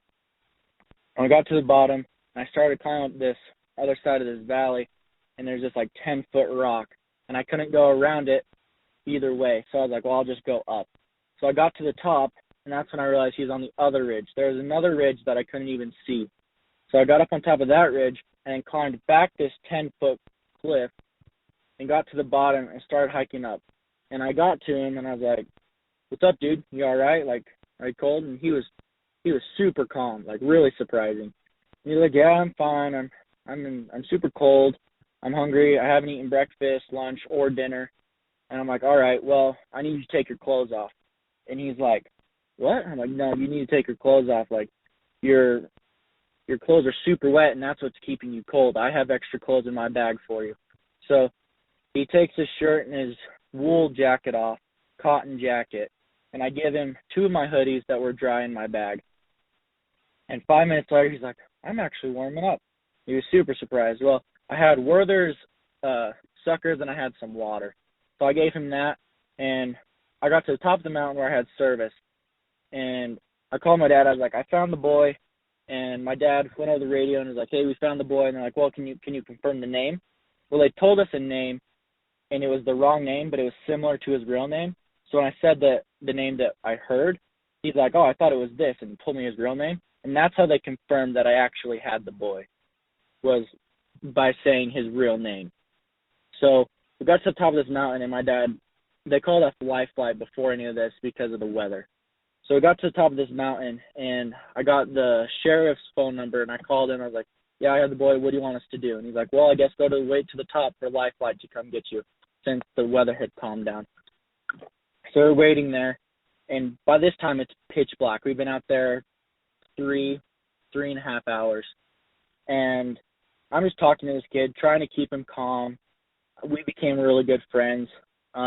We just talked, and I kept calling my dad, and he kept telling me, like, just talk to him, you know.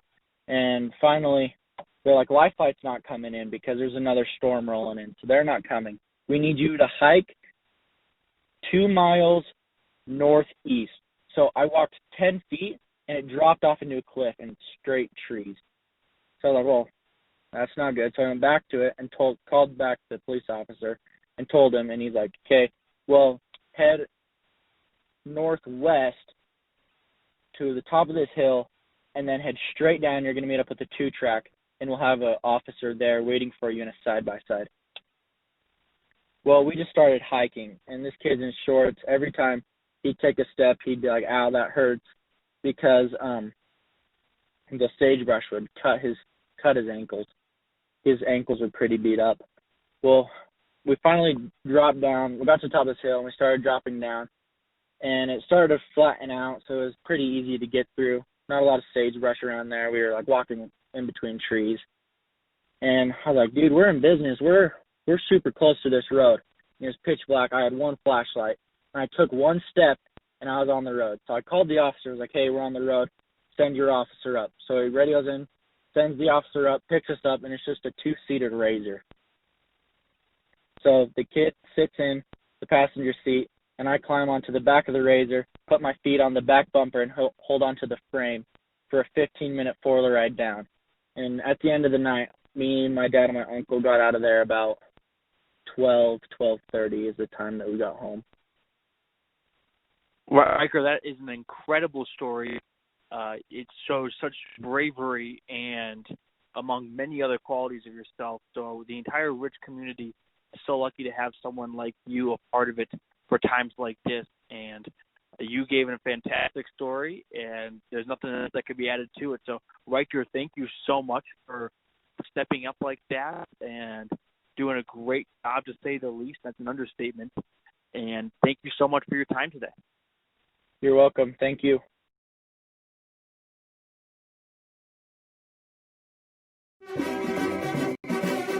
Nothing makes your kid feel like a superstar more than seeing his or her very own Fathead in the stands. Fathead car decals and yard signs are inexpensive and easy to get at Rocky Mountain Sign in Evanston. Whether it's for the big game or to cheer on the high school band, our children make us proud in so many ways. Show your pride today. Go Rebels! West Star Printing and Rocky Mountain Sign, 243 7th Street, Evanston.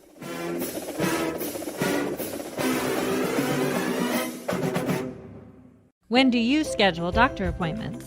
In bed before I fall asleep. In the car waiting to pick up my kids. We can even do it after breakfast. We all lead busy lives. Online appointment scheduling puts you in control. In just 90 seconds, you can make an appointment with a primary care provider or specialist at evanstonanytime.com. Select the day and time most convenient for you. Enter some basic information, and just like that, you're scheduled for care. Schedule appointments for next day and beyond at evanstonanytime.com. Early Oregon-bound immigrants traveled through the Bear Lake Valley. U.S. Highway 30 basically follows the Oregon Trail. Many wagon trains stopped at Thomas L. Pegleg Smith Trading Post, located near Dingle, Idaho, for supplies. One traveler wrote of camping along Cotton Line Bear River, watching grass as tall as a man wave in the wind. Today, you don't have to ride in a wagon to visit Bear Lake Valley, but the rich history is still here to enjoy. Visit bearlake.org for more information.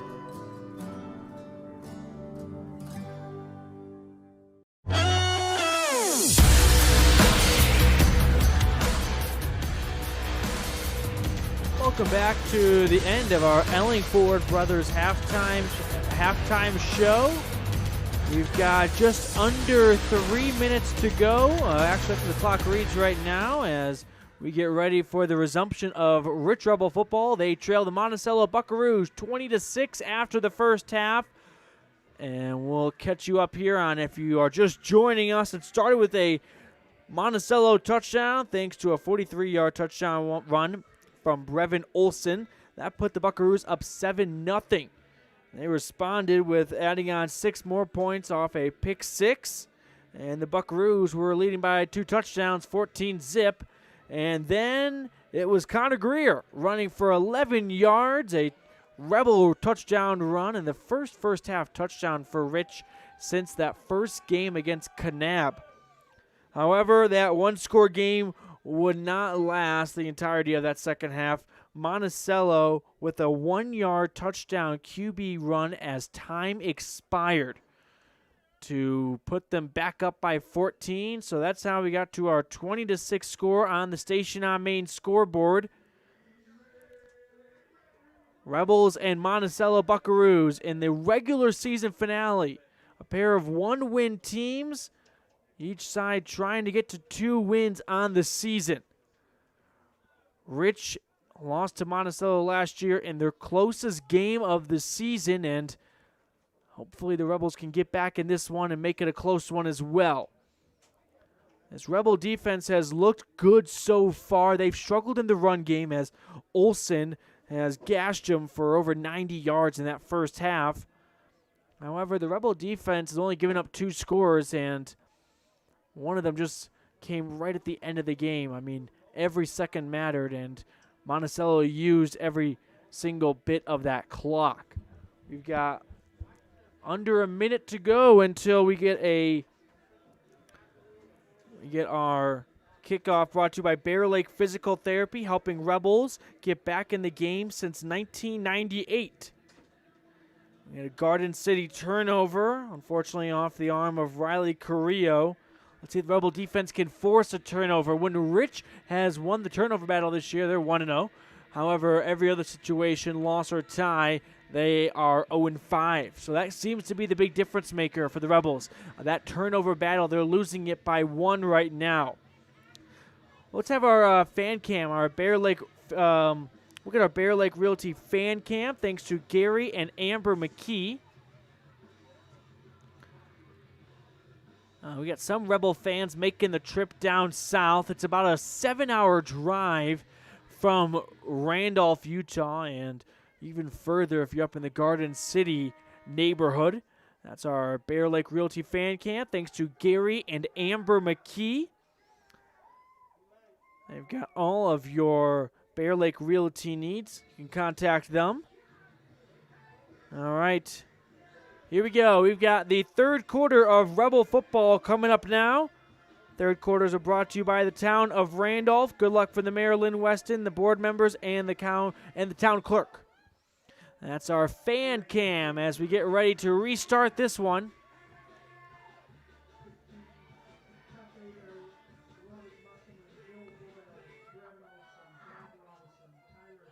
Okay, 26 Rebels as I get myself situated here. If you're watching at My Local Radio, we appreciate you tagging along. Here we go. The kickoff from Monticello goes to the Rebel end. It'll take a bounce for Rich and out of play. And that's a penalty. You can't do that. So the Buckaroos are going to give Rich good field position after a kick out of bounds. And that's what Rebels need right now. They need all the help they can get. They'll take it from rule infractions. They'll take it from Monticello shooting themselves in the foot. This is what the Rebels need when you're down 14-0 after the first half. You need some help from the opposing side. So Riley Carrillo and the offense are on the field right now. They have 1st and 10 at their own 35-yard line. This will be the best starting field position for Rich all night long. Carrillo will line up in the I formation. 2 backs in the backfield, or one receiver on the far side. Carrillo takes the snap, holds on to it, runs to the far side. He'll keep it himself, gets across the line of scrimmage and a lot more. 1st down across the 50. Ball comes out and goes out of play. It was punched out and danced down the sideline and took a rebel bounce out of play, and it's a comprehensive family dental 1st down for Rich, but a scary run at the end of it.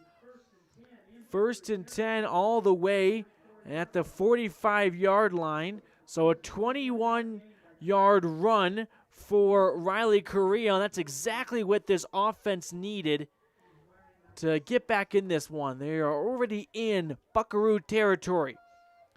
At Monticello's 44-yard line, Carrillo lines up in the I formation. He takes the snap. He hands it off to Greer, who cuts up the middle and is swung down at the 40.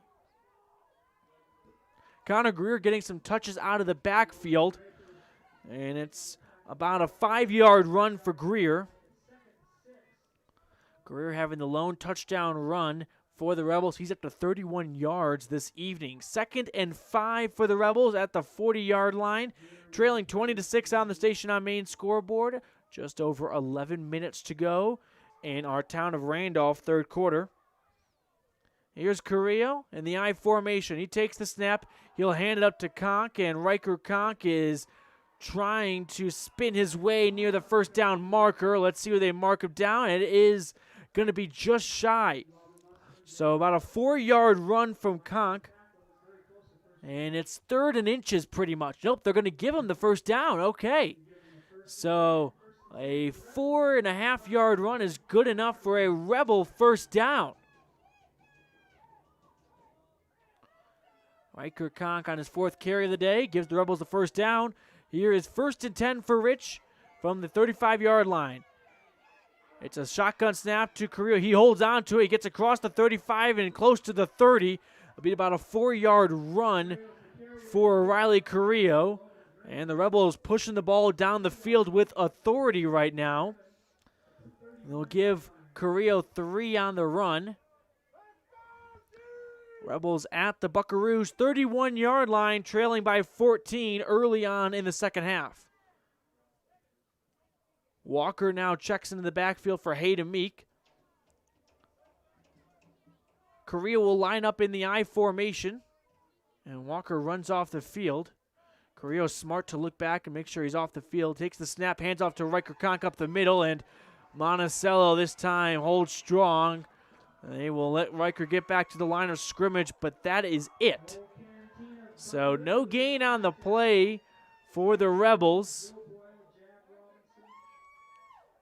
And we're looking at 3rd and about 6.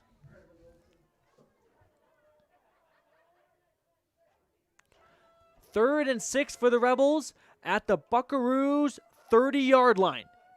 Under 9.5 now to play in the 3rd quarter. Rebels down 26 on the Station on Main scoreboard. Carrillo lines up in the pistol. 3 receivers on the far side. He takes the snap. He'll roll out to that far side. He's got a lot of pressure. Avoids the sack at first, but then taken down. Loss of 4 on the play. And the Rebels now facing 4th and long. Draper made the tackle on Carrillo. So loss of 4 on the play.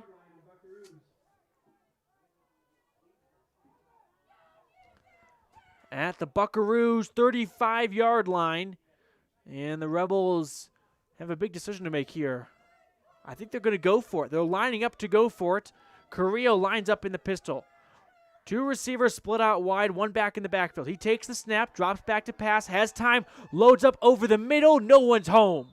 Incomplete pass on 4th down, turns the ball over to Monticello, and they take it at their own 35-yard line. Carrillo threw it right down the middle of the field. No target in sight and no defender in the area either as it hits the grass. So here is 1st and 10 for the Buckaroos with 8.5 to go, leading by 14 in the third quarter. Hatch in shotgun. Got 2 backs in the backfield. He puts a man in motion. High snap over the head. Ball's on the floor. It's a live ball, and it's jumped down by Olsen on a huge loss. Monticello lucky to hold on to possession there. What a high snap. Sailed over the head of Hatch, and it'll go down as about a loss of, well, let's add it up. It went all the way from their own 35 to their own 15. A loss of 20. 2nd and 30 for the Buckaroos at their own 15-yard line. Hatch lines up in the pistol. 3 receivers on the near side. Takes the snap, rolls out to the near side, loads up, throws across the middle. No one's there.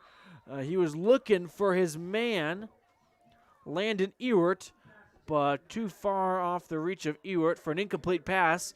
And that brings up 3rd and long. Looks like a Harry Potter book between the first down and the line of scrimmage right now. 3rd and 30. Rebel defense caught a big break after a high snap pushed this field position back. Hatch in the pistol, takes the snap, he'll look to pass. He got pressure, rolling out, gets it away, and it's incomplete. Once again, looking for Ewert, covered by Riker Conk, and back-to-back incomplete passes. Draw up 4th and 30.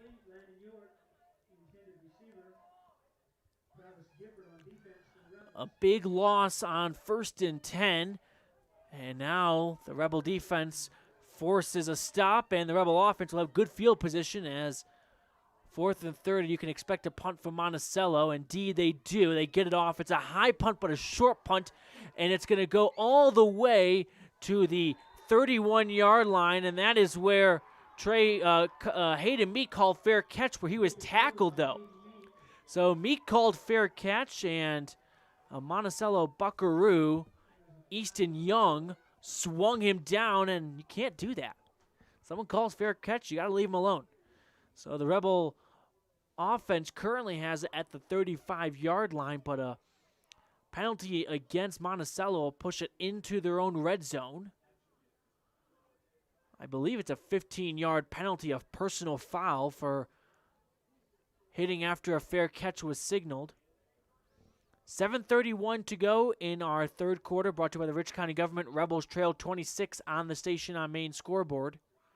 Referee's having a discussion here.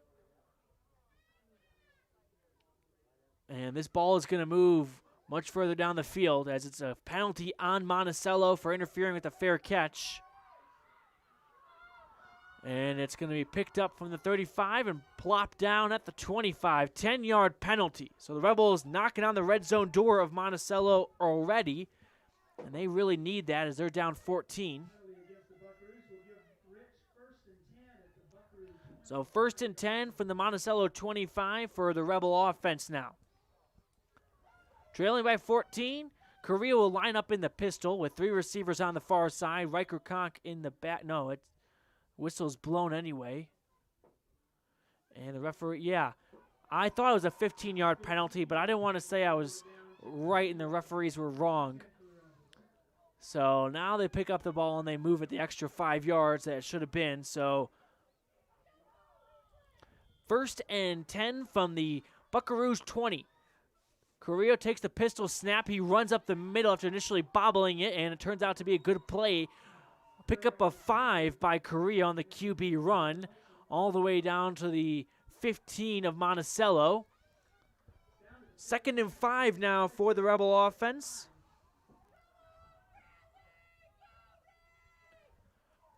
Rich trying to make it a one-score game again, and they're in a great spot to do it. Let's see if the offense can finish this off now after being presented with a very short field. 2nd and 5 from the Buckaroos 15. Carrillo lines up under center in the I formation. 1 receiver on the far side. Takes the snap. He's going to pitch it to Meek, who takes it and cuts it back up the middle, getting near the first down markers, Hayden Meek. And it'll be about a gain of 4, bringing up 3rd and inches roughly.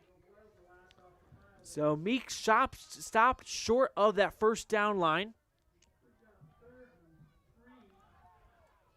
So 3rd and about 2.5, somewhere in that range, with 6 minutes and 18 seconds to go in the third quarter. Rebels down 14. Carrillo lines up under center, 1 back in the backfield, 3 receivers on the far side. Takes the snap, goes up the middle himself with it on a QB keep, and he's stopped near that 10-yard line, which is the first down marker, and I think he may have it. We'll see where the spot is, but it's going to be either 4th and centimeters or 1st and 10. And I think they're going to give him the first down. Yes, indeed they do. 1st and 10 for the Rebels, and actually make it 1st and goal. So a 2-yard run from Carrillo picks up a comprehensive family dental first down, and the Rebels have 1st and goal at the Buckaroos 10-yard line. 5.5 to go in the third quarter. 26 on the station on main scoreboard. Rich trailing. And here is an I formation with Carrillo under center. Takes the snap, hands off to Riker Conk, who's spun down behind the line of scrimmage, but he falls forward at the end to get back and make it a no-gainer on the 1st and 10 handoff. So 2nd and 10 now.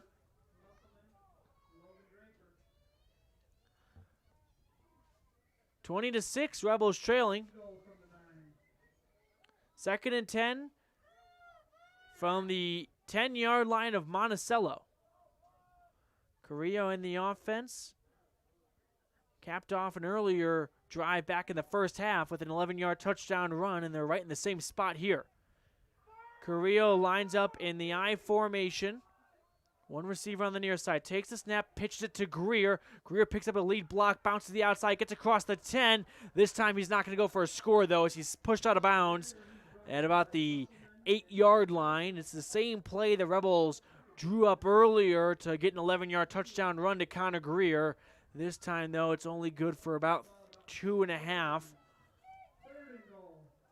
3rd and goal for the Rebels at the Monticello 6-yard line. What's Coach Cornea and Coach Gruel going to do here? They need 6 yards to pick up 6 points. They're at the Buckaroos 6-yard line here. 3rd and goal. Carrillo lines up under center in the I formation. Takes the snap, looks to pass, got some pressure, throws it out, and it's caught and going in for a touchdown. Ball comes out at the end. Will they call it a score to Conor Greer? It is. It's a touchdown for the Rebels. It was Riley Taylor getting in for 6. 6-yard touchdown pass from Carrillo to Taylor, and the Rebels are back within a score.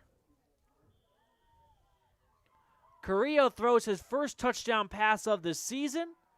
It's a 6-yard throw right at the goal line, and Taylor able to make his way across that white line for a score.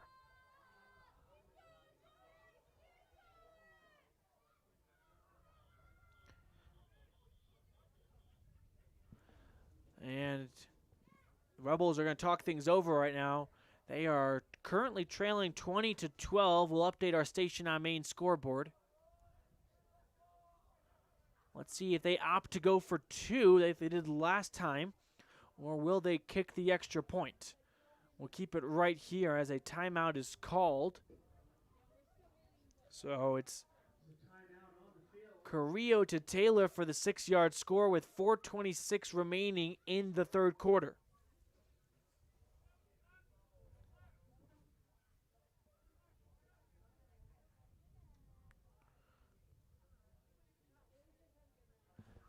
(2012) right now on the station on main scoreboard. And the Rebels called timeout. We are in the third quarter here. With 4:26 to go, Rich called timeout, and the last time they scored, they went for 2 and did not get it. Let's see if Coach Grohl wants to keep his foot on the gas. I think they're lining up to go for it. Indeed, they are. So the Rebels will attempt a 2-point conversion here to go within 6 points. Carrillo's in the pistol formation. He takes the snap, he rolls out, looks to pass, now he tries to run, and he's going to be stopped well short of the goal line. So the Rebel gamble does not pay off again. They are stopped, and it's 20-12 on the Station on Main scoreboard with just under 4.5 to go. Rebels down to score after a 6-yard touchdown throw from Carrillo to Taylor. Randolph, Utah is a town of extremes. At an elevation of almost 6,300 feet and with temperatures over 90 in the summer and often 40 below in the winter, the folks who call Randolph home have to be a hardy crew. Maybe that's one reason the simple things in life mean so much to Rich County. Residents value hard work, education, respect, a love for God, family, and country, and being a good neighbor. Mayor Lynn Weston and the town board proudly support the Rich Rebels and hope you'll be able to visit soon and come back often.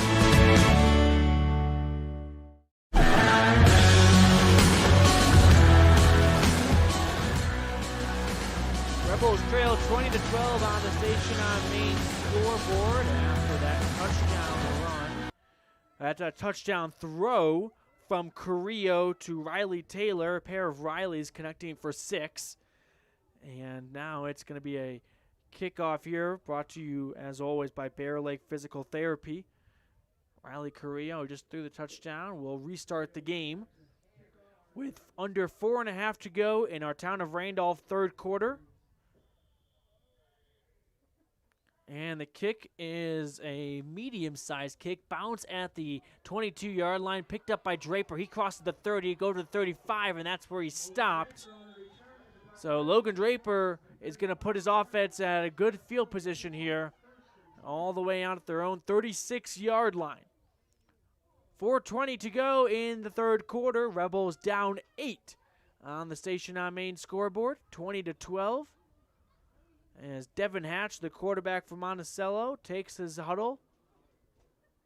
He's got 1st and 10 at his own 35-yard line. Rebel defense looking to make a stop and put their offense back on the field. Here we go. 1st and 10, under center snap goes up to Olsen after the handoff, and he spins his way to the 40 for about a gain of 5 or 6 on their first down run. Bringing up 2nd and 5. Riker Conk made the stop, and now we have 2nd and 5 after the Olsen 5-yard gain. So 2nd and 5, Monticello at their own 40-yard line. Here's the handoff. It goes to Olsen again. He bounces it outside and across the first down marker in the middle of the field. So a 6-yard gain is good enough for a first down, and the Rebels defense is moving backwards early here in the drive. 1st and 10 for Monticello near midfield. Once again, Hatch under center 3 straight plays. We hadn't seen him go under center more than 2 times in the first half, but the Monticello offense is switching things up here. Hatch under center in the I formation, takes the snap, hands it off to Olsen, and the Rebel defense says no more. Meeting him initially was Jaden Grohl, and then a couple other Rebels joined the party to make it a 1-yard run for Olsen, bringing up 2nd and 9 at the Monticello 48-yard line. So here's 2nd and 9 for the Buckaroos near midfield. Hatch back in shotgun like he usually is. He's in the pistol formation. Trips on the near side, 1 receiver on the far side. Takes the snap. It's a handoff to Olsen, and he is stopped at the 50 and brought down by Riker Conk, who's in some pain right now. And he's trying to get up, and Riker Conk's in a lot of pain right now. He is rolling around, and hopefully he's okay. We will step aside as the medical staff and Coach Corney, Coach Grohl, and the rest of the crew tends to him. Hopefully he's okay. And we'll take a break. 3rd and 5 when we return. Rebels trail 20-12 with 2.5 to go in the third quarter. This presentation of Rich High School Athletics is also brought to you in part by Freeway Tire. With a friendly and knowledgeable staff, quick and dependable service, and great prices come together. Call Freeway Tire at 307-789-8632. And by Hoover Chiropractic. Dr. Todd Hoover does all of the chiropractic work you need, as well as blood work, dietary supplements, a weight loss program, x-rays, and can help you get rid of migraines and allergies. Call Hoover Chiropractic at 307-789-0043. You're invited to come in and visit with the team at Cash Honda Yamaha in Cache Valley today. Our customers are our friends. If you haven't ever been in, stop in today. We'd love to get to know you. If you haven't been in for a while, stop in and let's get caught up. And if you were here yesterday, come back again soon. You always have an open invitation to visit the crew at Cache Honda Yamaha, where our customers are our friends, on US 91 between Logan and Smithfield.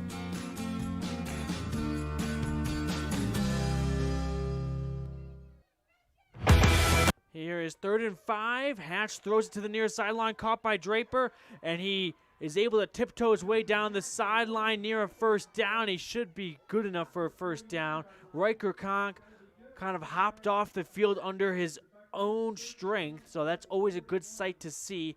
And right now, hopefully, we'll see him back on that defense soon. He plays such a big role in it. 1st and 10, though, after the 7-yard throw from Hatch to Draper.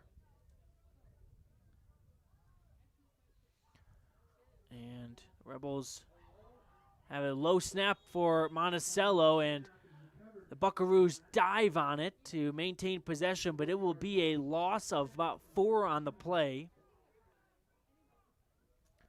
So initially, the Rebel defense jumped near the ball, but Monticello beats them to it. Bringing up 2nd and 14 for the Buckaroos. At Rich's 45-yard line. Hatch is back in the pistol formation. 2 receivers on either side of him. Takes the snap, hands it off to Olsen, bounces outside the tackle, and then is tripped up near the original line of scrimmage at that 40-yard line. So about a gain of 5 for Olsen. Bringing up 3rd and 9 at the Rebel 39, 40-yard line. So 3rd and long for the Buckaroos with under 2 minutes to go in the third quarter. 2012 Rebels trail on the Station on Main scoreboard. 3rd and 9. It's a pistol formation here for Monticello. 2 receivers on either side of Devin Hatch, the quarterback. Hatch takes the snap. He rolls out to the near side, looking to pass, flings it, and it's caught, and making the catch is Young and spinning his way for a first down. Easton Young making a play after slipping out of a tackle.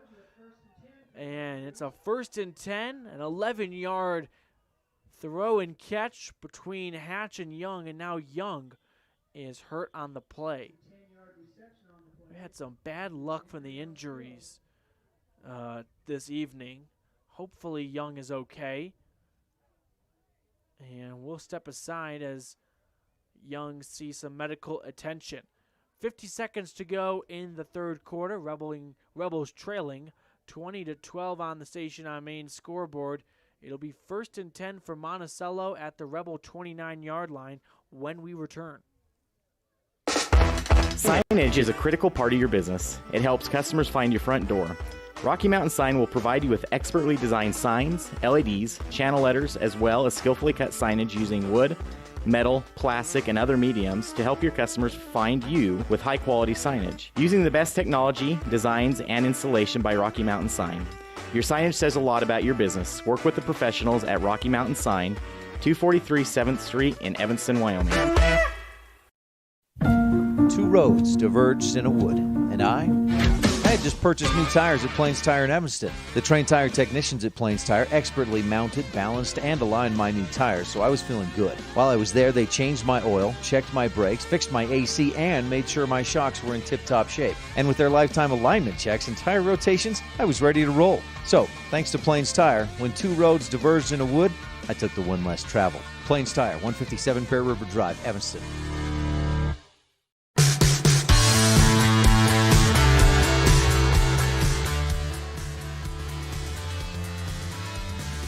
Welcome back into our Town of Randolph third quarter. And Young gets up now under his own power. That's always a great sight to see, and makes his way to the sideline. Rebels trailing 20-12 with a little under a minute to go in the third quarter. Monticello has 1st and 10 from the Rich 30-yard line. 29.5, 30-yard line, somewhere in that range. Clock beginning to bleed down as we get closer to the fourth quarter. It's a one-score game. Monticello trying to extend it here, though. Hatch in the pistol formation. Takes the snap, hands to Olsen. He runs up the middle. He's got a lot of room. Gets past the secondary, and he will score. A 29-yard touchdown run from Brevin Olsen, his second score of the day, will give Monticello a comfortable lead going into the fourth quarter. It's now 26-12 on the Station on Main scoreboard. Olsen has been fantastic on the ground today, and he adds to a strong evening.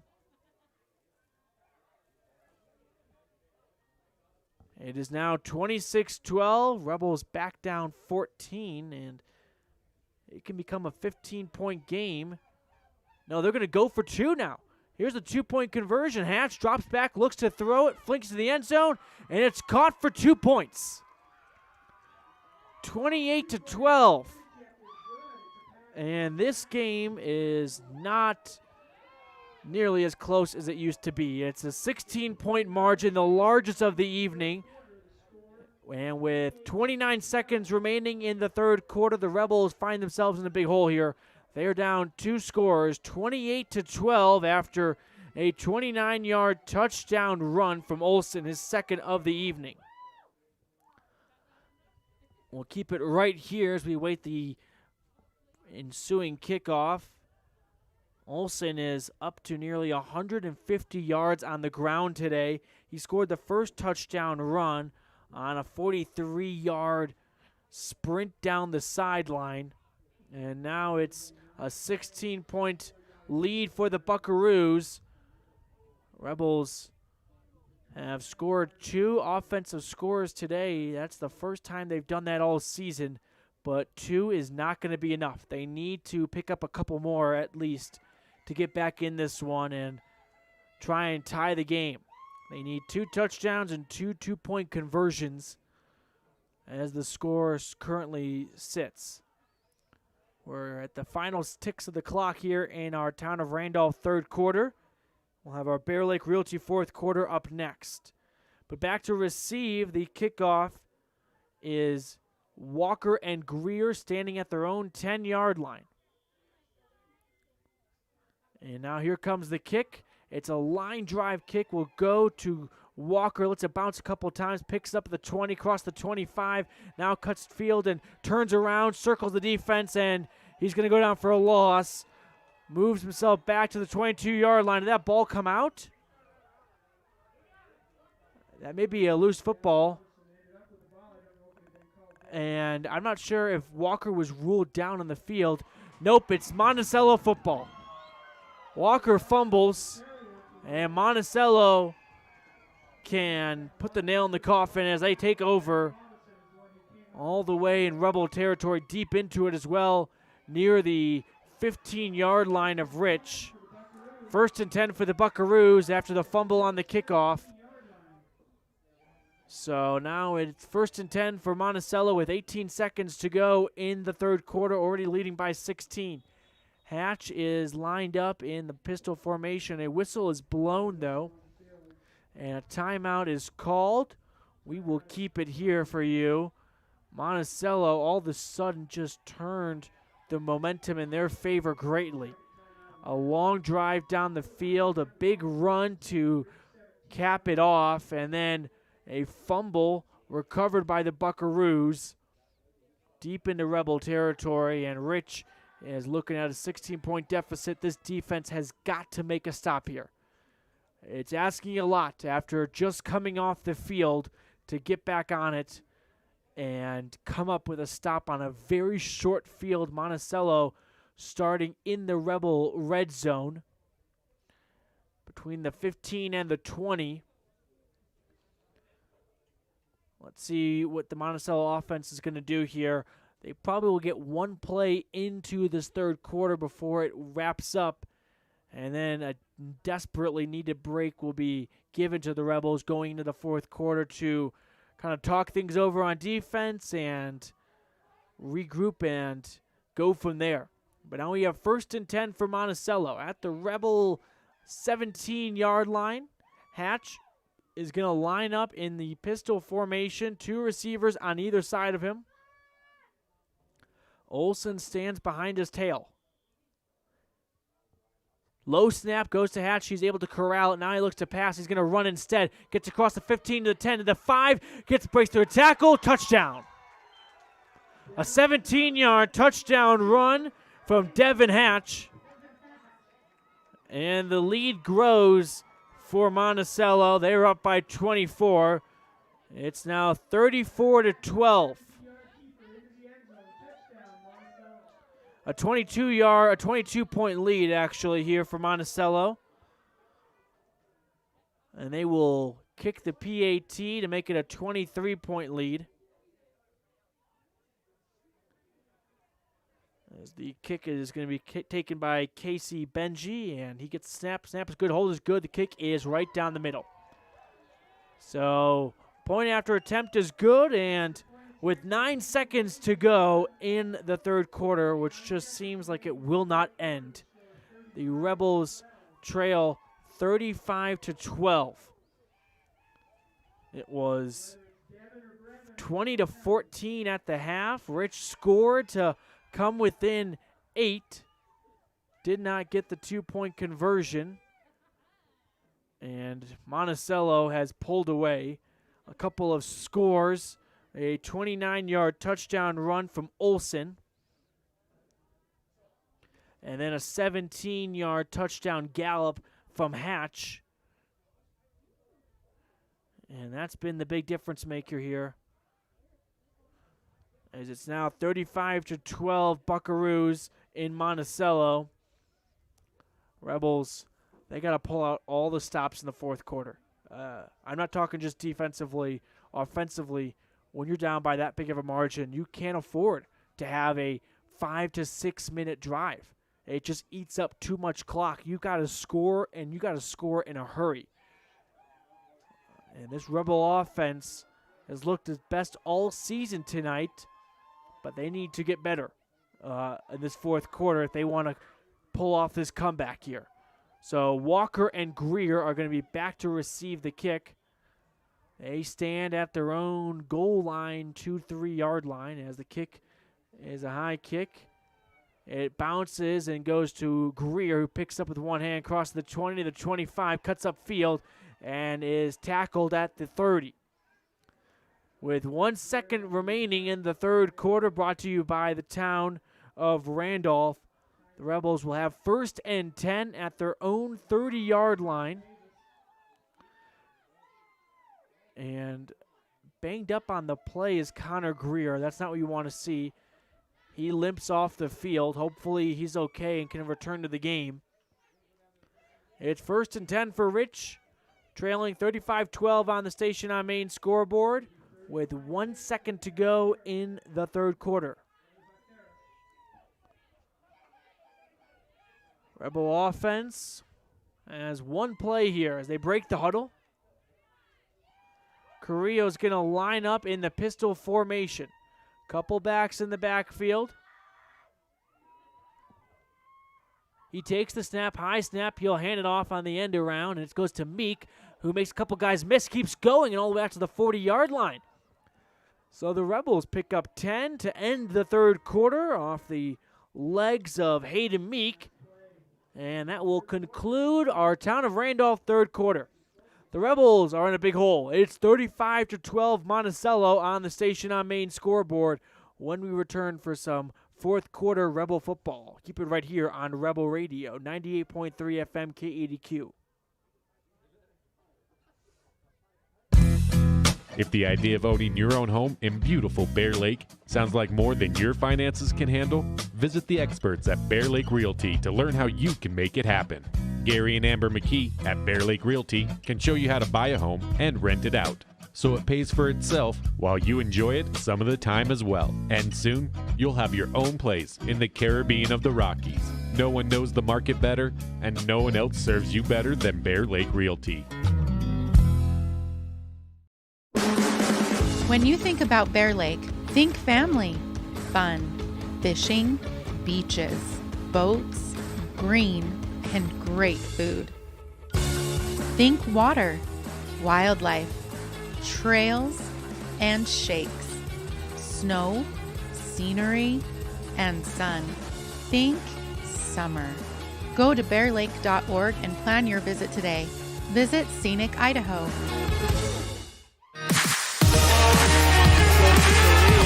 Throws to Conk, and it bounces off his hands. Incomplete pass from Correa to Riker Conk. Riker Conk got banged up earlier, and happy to see him back on the field for the Rebels. They need all the power they can get. So incomplete pass for Correa brings up 2nd and 10 at the Rebels' own 41-yard line. It's 35-12 at the start of our Bear Lake Realty fourth quarter. Rebels behind the Monticello Buckaroos from way down south here in southern Utah. Carrillo's in the pistol formation. He takes the snap. He'll hold on to. He'll look to throw. Rolls out to the near side, and he will try to connect with his man Riley Taylor, and goes through the hands of Taylor, out of play, incomplete. So that brings up another incomplete pass and another third down for the Rebels. 3rd and 10 for Rich at their own 41-yard line. They've got to find a score in this drive. Down by 3 scores here, 23 points. So we're talking 3 touchdowns and at least 2.2 two-point conversions. Carrillo will line up in the pistol formation. 3 receivers on the far side. Takes the snap, rolls out to the far side. He'll look to pitch it. He'll hold on to it, and he'll pick up a couple yards, but not enough for a first down. It'll be about a gain of 3 on the play to bring up 4th and 6. So 4th and 6 for the Rebels at their own 45-yard line. If you're Coach Grohl, I got to imagine you're going for this one.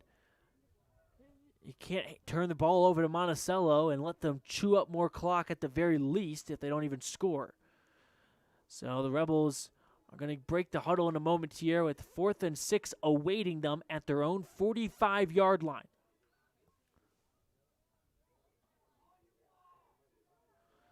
Just under 11 minutes to go now in our Bear Lake Realty fourth quarter.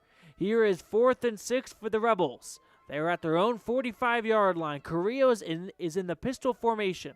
Takes the snap, drops back, has pressure, tries to get out of it. He's going to go down for a sack. The ball will be turned over to Monticello at the Rebels' 40-yard line after about a 5-yard sack on the play. And here comes the Monticello offense, leading by 23, midway through minute number 10 of the fourth quarter.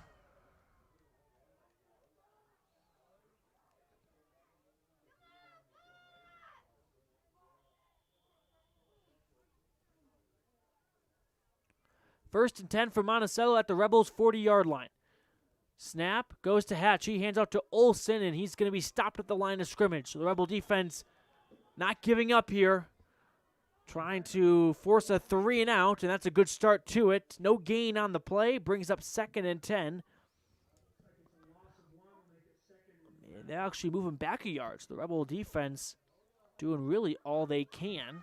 2nd and 11 now for the Buckaroos at the Rebels' 42-yard line. Hatch is in the pistol formation, trying a hard count. Trying to get that Rebel defense to budge, but they are playing disciplined. 2nd and 11. Hatch gets back in shotgun after walking up to the line of scrimmage. Takes the snap, high snap, hands off to Olsen. He bounces around the outside tackles. Cross the 35 to the 30, 25, 20, 15, 10, 5, touchdown. A 42-yard touchdown run. A flag came in at the end. It came after he scored. And let's see what this flag is about. I did not see any extracurricular activities from either side after the play, but Olsen was well into his celebration when the two flags came in. They were thrown at about the 5-yard line. And this is big here. It was a 41-yard touchdown run, the 3rd of the night for Olsen.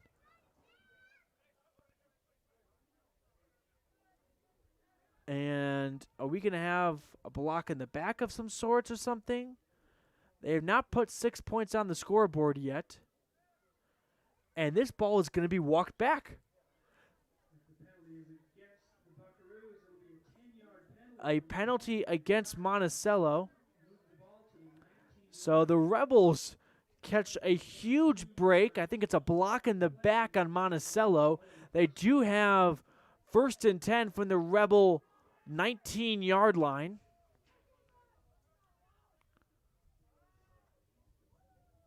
Hatch in the pistol formation.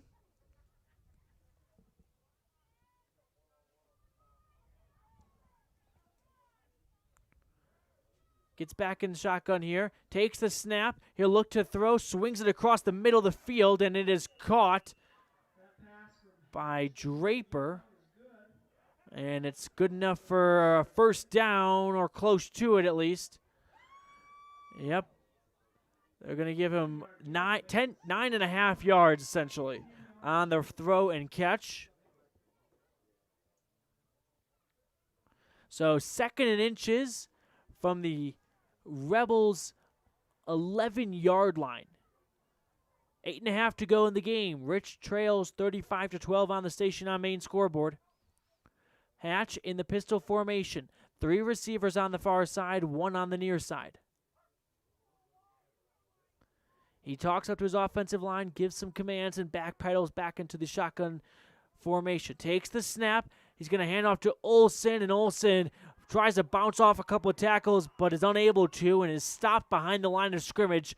A 2-yard loss on the play, and the Rebels force 3rd and 3.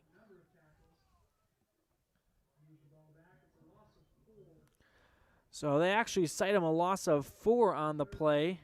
So 2nd and inches turns into 3rd and 4. Rebel defense has an opportunity to maybe get off the field if they can make a stop here.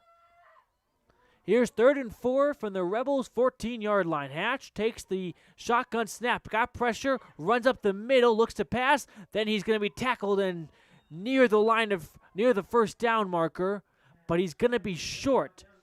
His scramble is good for 2 yards, but it's not good enough for a 1st down.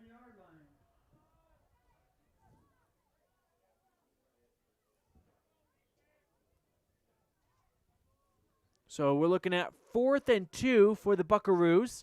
Hatch runs over to the sideline, talks to Coach Anderson to get the play call. 7 minutes remaining in the game. We're in our Bear Lake Realty 4th quarter. Rebels trail 35-12 on the Station on Main scoreboard. It's 4th and 2 for Monticello right now.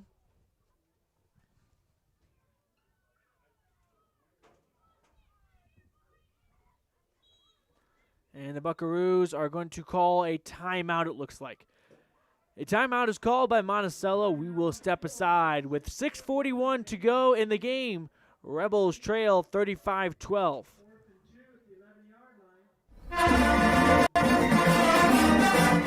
Folks have many reasons to visit Casper, Wyoming every year, whether it's work, high school sports and activities, a romantic getaway, or business meetings. The best place to stay when you're in Casper is the Come On In Hotel and Suites. A beautiful log hotel offers 5 hot tubs, a pool, fitness center, and a fabulous indoor atrium. You can also reserve meeting rooms for your next event, and each stay includes an extended continental breakfast. Reserve your rooms today at the Come On In Hotel and Suites in Casper, Wyoming. Call 307-472-6300. This presentation of Rich High School Athletics is also brought to you in part by Freeway Tire. With a friendly and knowledgeable staff, quick and dependable service, and great prices come together. Call Freeway Tire at 307-789-8632. And by Hoover Chiropractic. Dr. Todd Hoover does all of the chiropractic work you need as well as... There's the 4th and 2 run, and it's up the middle, and a touchdown for Monticello. The Buckaroos turn 4th and 2 near the Rebel 10-yard line into another score, and they add on to their lead. It's now 41-12 on the Station on Main scoreboard with 6.5 to go in the game. 41-12. Monticello will kick a PAT to extend their lead by a little bit more. Another touchdown run from Devin Hatch. The kick is up, and it's right down the middle. It's good. So that makes it 42-12. Rebels down by 30 with 6:34 to go in the game. This one may be out of reach for Rich. We will take another break here. Actually, we're going to keep it right here with you. So the Rebels are 1-5 on this season, and they're looking at 1-6 with the regular season finale coming to a close. This will conclude the regular season of 2020 after tonight. They will have a playoff game next week. We'll have the broadcast for you. That's going to be next Friday.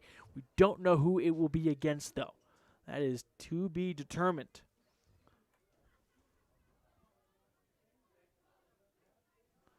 A 12-yard touchdown run from Devin Hatch.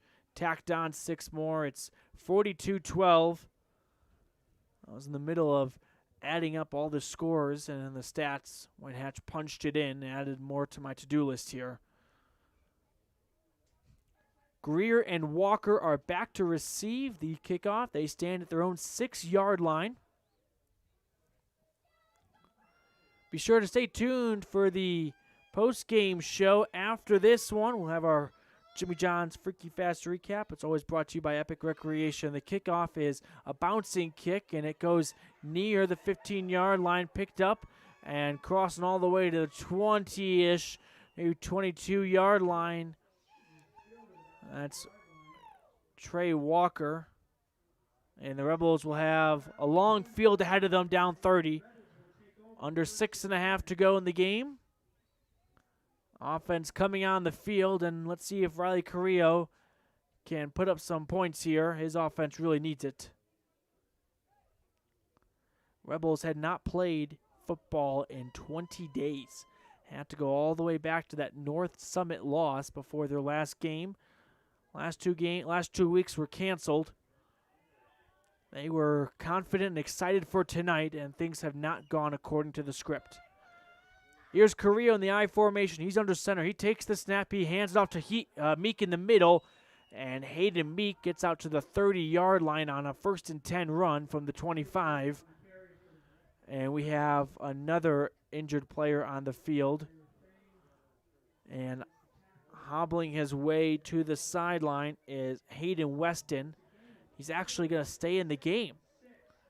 Wow. Really tough kid right there, Hayden Weston. He stays in after being shaken up. It's a 4-yard run, though, from Meek, bringing up 2nd and 6. That's Meek's 7th carry of the evening, hovering at about 50 yards. 2nd and 4 for the Rebels. They're at their own 29-yard line. Carrillo takes the shotgun snap. He'll hold on to it. No, he opts to hand it off, and the carry goes forward for about a gain of 4. And Jaden Rao took the handoff. And he gets close to the first down marker, so 3rd and inches here for the Rebels after a 5-yard run from Rao. Rebel offense has had a lot of plays today.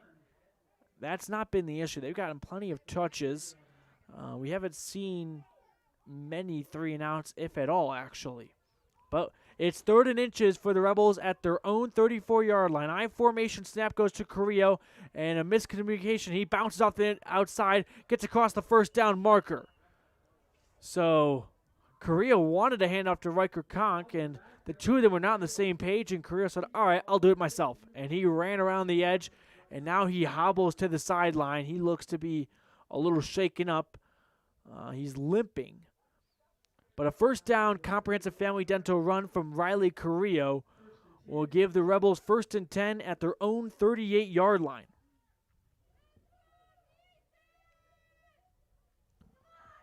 We're approaching the 4.5-minute mark in the game. Rebels trail 42-12 on the Station on Main scoreboard.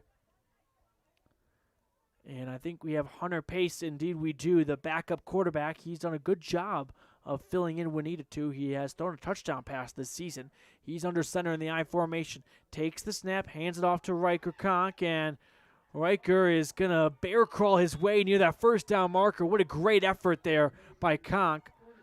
And it'll be good enough for a first down, it looks like. Indeed, a 10-yard run on 1st and 10 moves the Rebels all the way out to their own 48-yard line. Riker Conk on his 7th carry of the evening. I think this is the most touches we've seen from him all season long. He's at 43 yards. 1st and 10 for the Rebels at midfield, trailing 42-12 on the Station on Main scoreboard. Hunter Pace is lined up under center. 2 backs in the backfield, a receiver on the far side. He takes the snap, he'll look to pass. Got pressure, throws it, and it's intercepted. Intercepted the 50 to the 45, and ball came loose at the end. Who's got it? The Rebels may have forced a turnover after the turnover. And they did. Wow.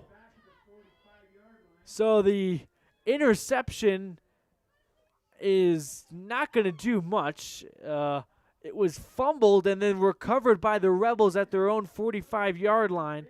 So after all of that, the Rebels actually lose 2 yards.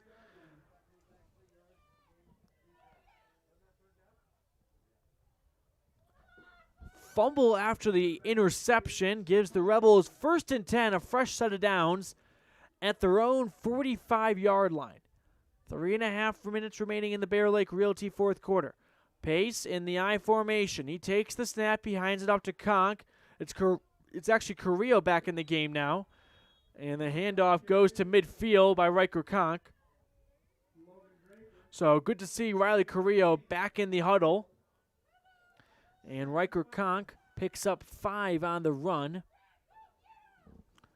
2nd and 5 for the Rebels, right at that 50-yard line in the middle of that big Monticello M.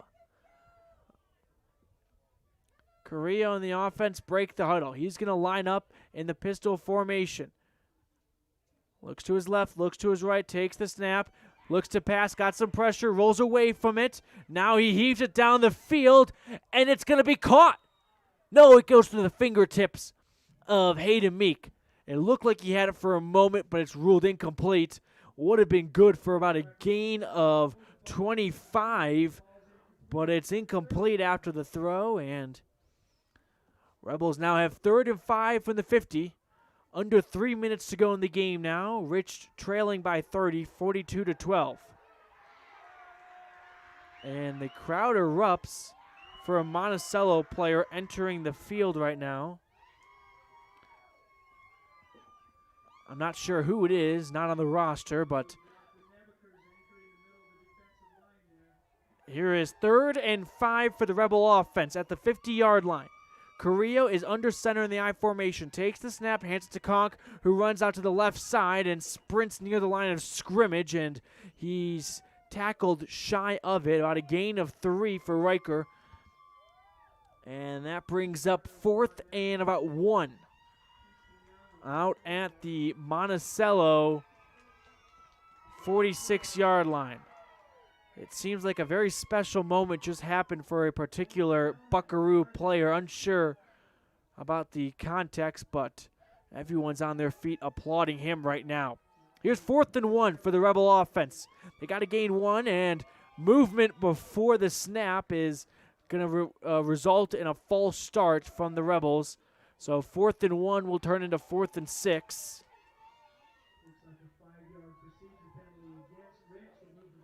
So now 4th and 1 turns into 4th and medium. Back at the 50-yard line.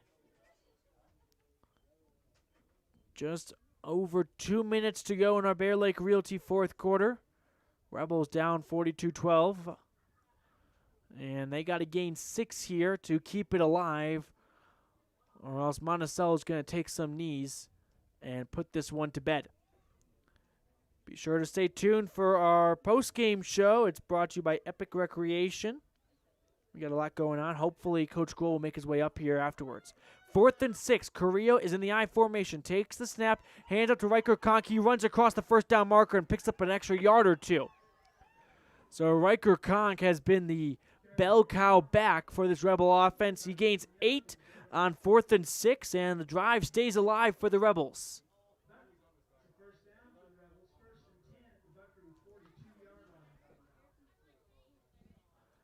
All the way out to the Buckaroo 42-yard line.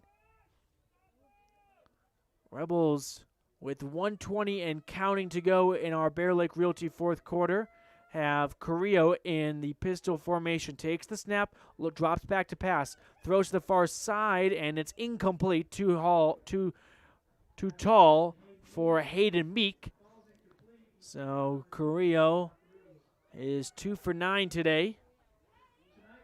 Tough outing through the air for the Rebels. They've had success on the ground. That's how they picked up one of their 2 scores off an 11-yard touchdown run from Conor Greer. We'll get all of the highlights and recap in our Jimmy John's Freaky Fast recap in case you missed the beginning. So you'll want to stick around for that. 2nd and 10 for the Rebels at the Buckaroos 42-yard line. Minute 10 of the game. Snap goes to Carrillo, who's in the pistol. Got pressure, lofts it high in the air, and it's going to go well out of bounds.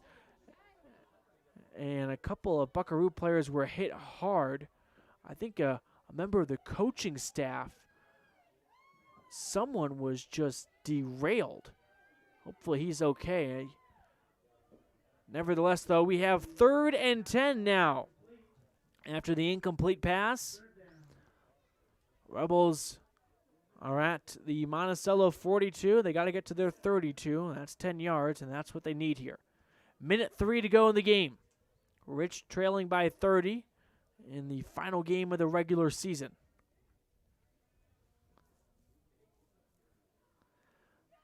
Carrillo on the offense still in that huddle. They break it now, and they're going to pack it in tight near that line of scrimmage. Carrillo's in the pistol formation. 2 backs in the backfield. 3rd and 10. He takes the snap, looks to pass, got time, throws it down the sideline, and it's incomplete. Flag came down. He was looking for Conor Greer, and it went off the defender's helmet, who played him well, but it may be PI on the defense. If it's on the offense, I'd imagine it will be declined, and it will be 4th and 10. But I have an instinct that it's going against the defense. Indeed it is. So the Rebels keep the drive alive after a defensive pass interference. That will award the Rebels a 1st down. Brought to you by Comprehensive Family Dental. 15-yard pickup. And now it's 1st and 10 at the 27-yard line of Monticello. Under a minute to go in the game. In the pistol formation, Carrillo takes the snap, rolls out to the near side, wants to run, gets across the 25 to the 20, and is pushed out of bounds to the 15. Good run from Riley Carrillo, and it's about a 12-yard gain, and it's good enough for a 1st down.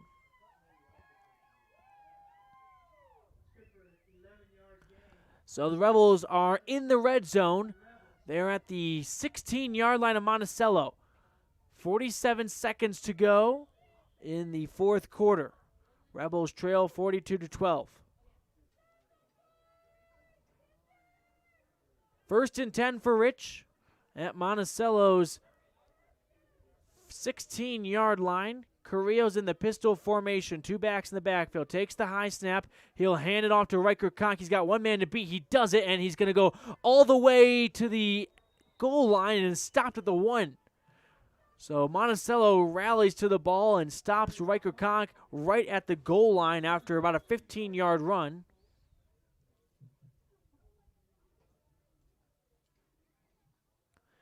And do we have an injured player on the field? I believe we do.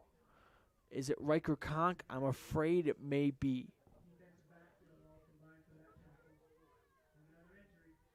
And another injury, and it looks like it's Riker Conk. I can't really make out what the issue is. Hopefully he's okay. I've got to be honest with you. I don't know if I've ever seen this many injuries in a football game at any level. Luckily, just about every player I think has returned, but just not a good day for either side health-wise, and that's the last thing you want. There's 38 seconds to go in the game. Riker Conk is having the coaching staff tend to him. We'll keep it here.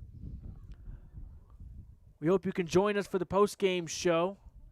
We'll hopefully have head coach Justin Grohl make his way up here, and he'll talk to us about this loss that's 38 seconds away, barring the largest comeback in football history at any level.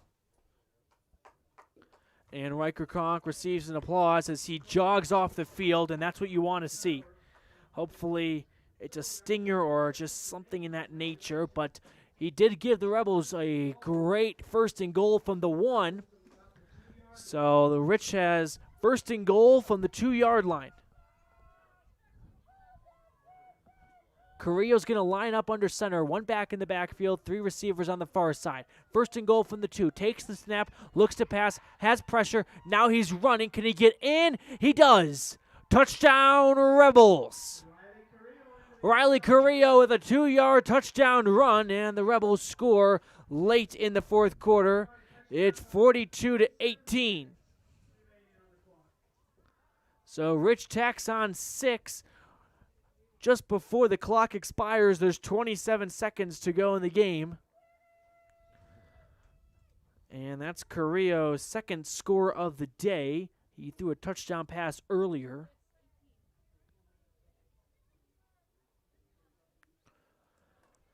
And now we get a PAT from Riley Carrillo to make it a 42-19 score if it is good.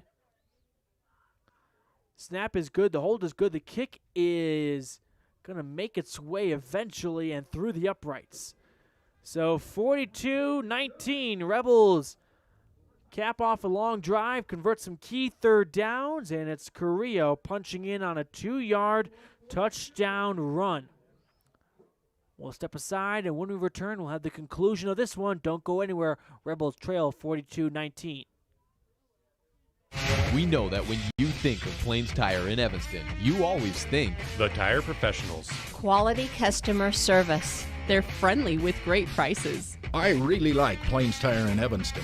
But did you also know that the team at Plains Tire offers oil changes, windshield wiper checks, and free alignment checks? That's right, free alignment checks. We don't want you to quit thinking all those great things when you hear Plains Tire. We just want you to add to the list. Plains Tire, the tire professionals. Stop in today, 157 Bear River Drive.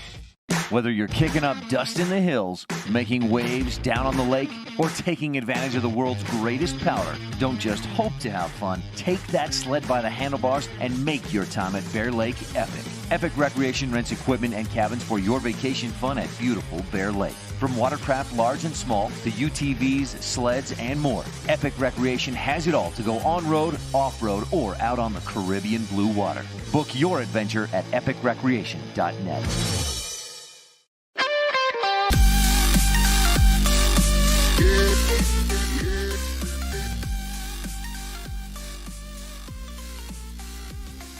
Welcome back, as the kick is going to be a attempted onside kick for Rich. It's recovered by Monticello, and they'll take over right at midfield, and they are one knee away from ending this one. It's 42-19 on the Station on Main scoreboard. Rebels trailed by one score at the half. They trailed, I beg your pardon, they trailed by 14 at the half, 20-6. And then Monticello just, you can call it what you want, put on the speed, put on the burners. They never looked back. They pulled away in the second half, and they are going to need the ball here, and they will improve to 2-7 on the season. And the Rebels will fall to 1-6, and that will do it there as Hatch takes a knee, and the game will come to a close as the clock ticks away. The players exchange handshakes and hugs and probably not kisses. The final from Monticello, 42 for the Buckaroos, 19 for the Rebels. Well, folks, we hope you can stick around for our Epic Recreation post-game show. It's 42-19 as the clock goes down to zeros. We'll be right back here on Rebel Radio with our Epic Recreation post-game show. This presentation of Rich High School Athletics on MyLocalRadio.com is brought to you by these Rebel Sports Boosters, the Wilson Ranch in Randolph. Good luck, Rebels, from Dale, Kim, Kyler, and Casey. Remember, the harder you work, the more good luck you'll have. And by Argyle Ranch Saddle and Boot, Feed and Supply, a custom shop specializing in leather and wood goods, with a farm feed and supply store to boot. Proudly supporting the Rich Rebels, the Argyle Ranch Saddle and Boot, Feed and Supply Store. Whether it's for your home, your ranch, your equipment, or your business, when you need propane, count on the best. T7 Propane in Woodruff. The safe and professional team at T7 Propane offers quality product and the most responsive propane service in the area, so you can enjoy the affordability, reliability, and efficiency of propane. For heating, cooking, grilling, motor fuel, and more, count on the team at T7 for your personal or business propane needs. 435-793-4208.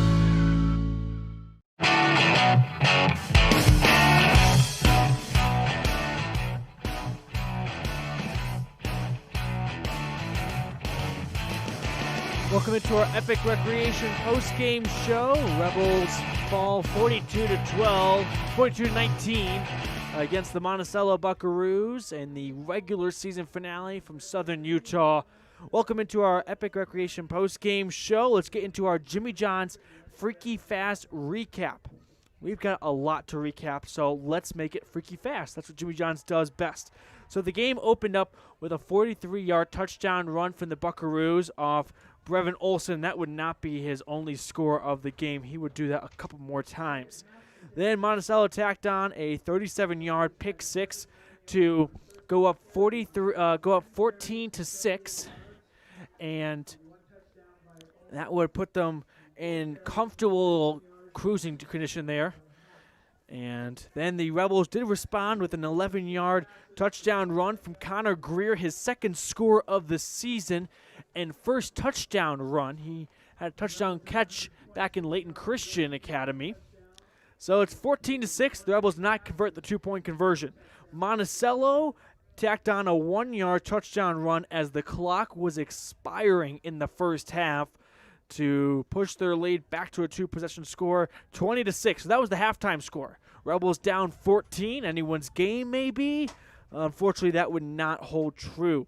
Monticello opened up the actually, I beg your pardon, Rich opened up the second half with the first score. It was Carrillo to Riley Taylor for a 6-yard catch and for a throw and catch. And the Rebels now were down 20-14. Okay, so here we go. Maybe the Rebels can down 20-12. And maybe they can make a game out of this. Monticello said no. 29-yard touchdown run for Olson. That was his second. That put him up 28-12. And then moments later, after a fumble on the kick return from Rich, the next play, a 17-yard touchdown run from the quarterback Hatch, blew this game wide open, 35-12. Monticello kept their foot on the gas. A 12-yard run from the quarterback Hatch again. That was his third run of the day. extended their lead out to 42-12, and then Riley Carrillo down in the last 30 seconds of the game had a 2-yard run to get some pride on the board. 42-19 is our Jimmy John's Freaky Fast recap, where fresh and fast meat. Go visit them on Front Street in Evanston. All right, folks, I don't know if we're going to have Coach Grohl. Actually, I think he's making his way up here right now for our Stacy's Repair post-game diagnostics. So when we return, we'll have Coach Grohl to talk about this loss. You rely on your vehicle every day. Make sure your ride gets the best service, repairs, and maintenance possible. Stacy's Repair in Woodruff provides the highest quality, the latest technology, and the newest equipment to give your vehicle the absolute best auto care available. Family owned and operated since 1992, your friends at Stacy's Repair promise to always deliver value and outstanding, honest, and knowledgeable service, regardless of repair size or difficulty. Stacy's Repair, the ones who truly care. Is it time to stop wishing for your dream home in beautiful Bear Lake? If you're ready to make your dream a reality, Bear Lake Realty can help. With residential and land listings, including vacation properties, timeshares, cabins, condos, beachfront, lake view, and more, Bear Lake Realty has what you're looking for. And with more than 30 years of real estate experience in the area, you know you're working with the best. Visit bearlakerealty.com and come and enjoy the Caribbean of the Rockies with us.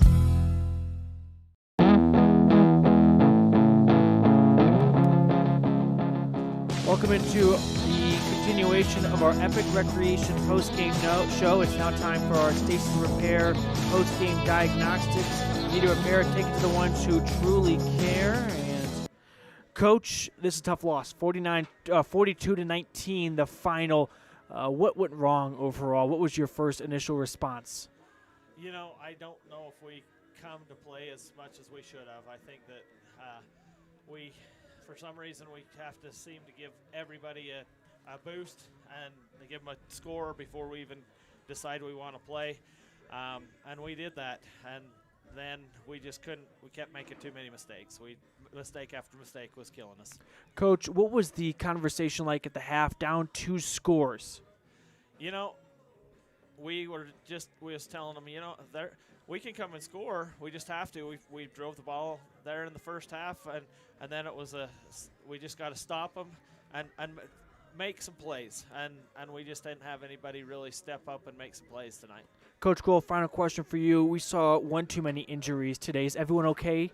Yeah, we just had a lot of cramps and, you know, a few things like that, which, you know, you give us off 2 weeks and the kids haven't really been running and then all of a sudden you exert it and they just weren't ready for that type of pressure and stuff. So we got to go back to the drawing board and fix those things and get ready for whoever we play in the playoffs.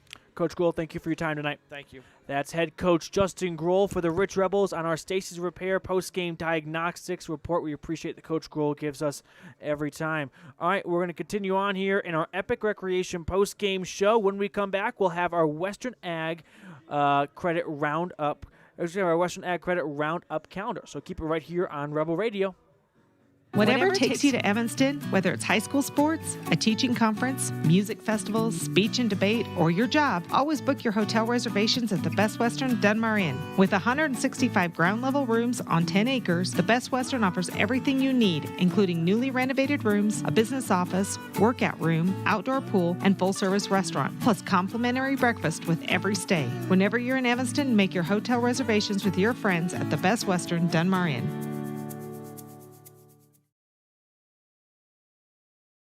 Whether you're looking for gravel, sand, topsoil, rock, or other materials for your excavation or landscaping project, trust the experienced, knowledgeable team at J-Bar Excavation, specializing in sale and delivery of the materials you need to finish your project. J-Bar Excavation in Randolph, Utah has the team, the tools, and the plan to help you create exactly what you're looking for. J-Bar does quality work that fits your schedule and your budget. Call J-Bar Excavation today, 435-793-5855.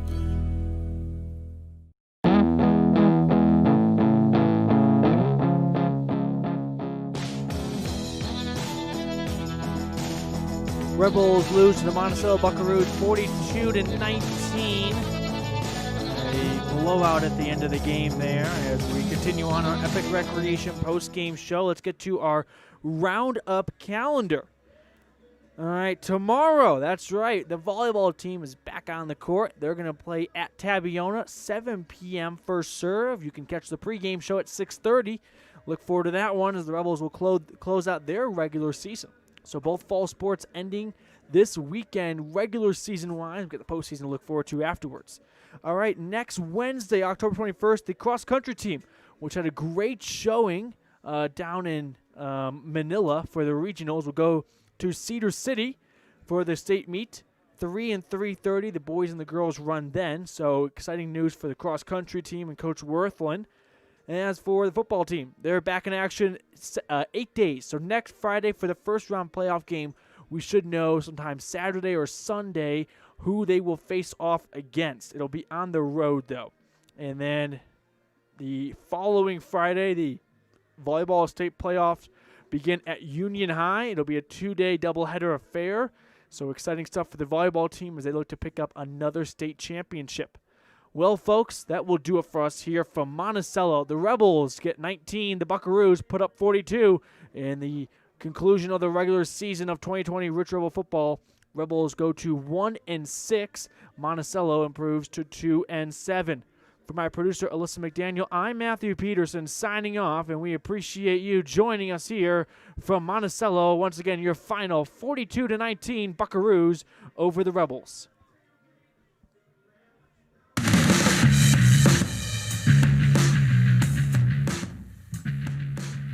Thank you for joining us for another Rich Rebel sporting event on KADQ 98.3 or our live stream on mylocalradio.com. Today's broadcast was brought to you by our amazing sponsors.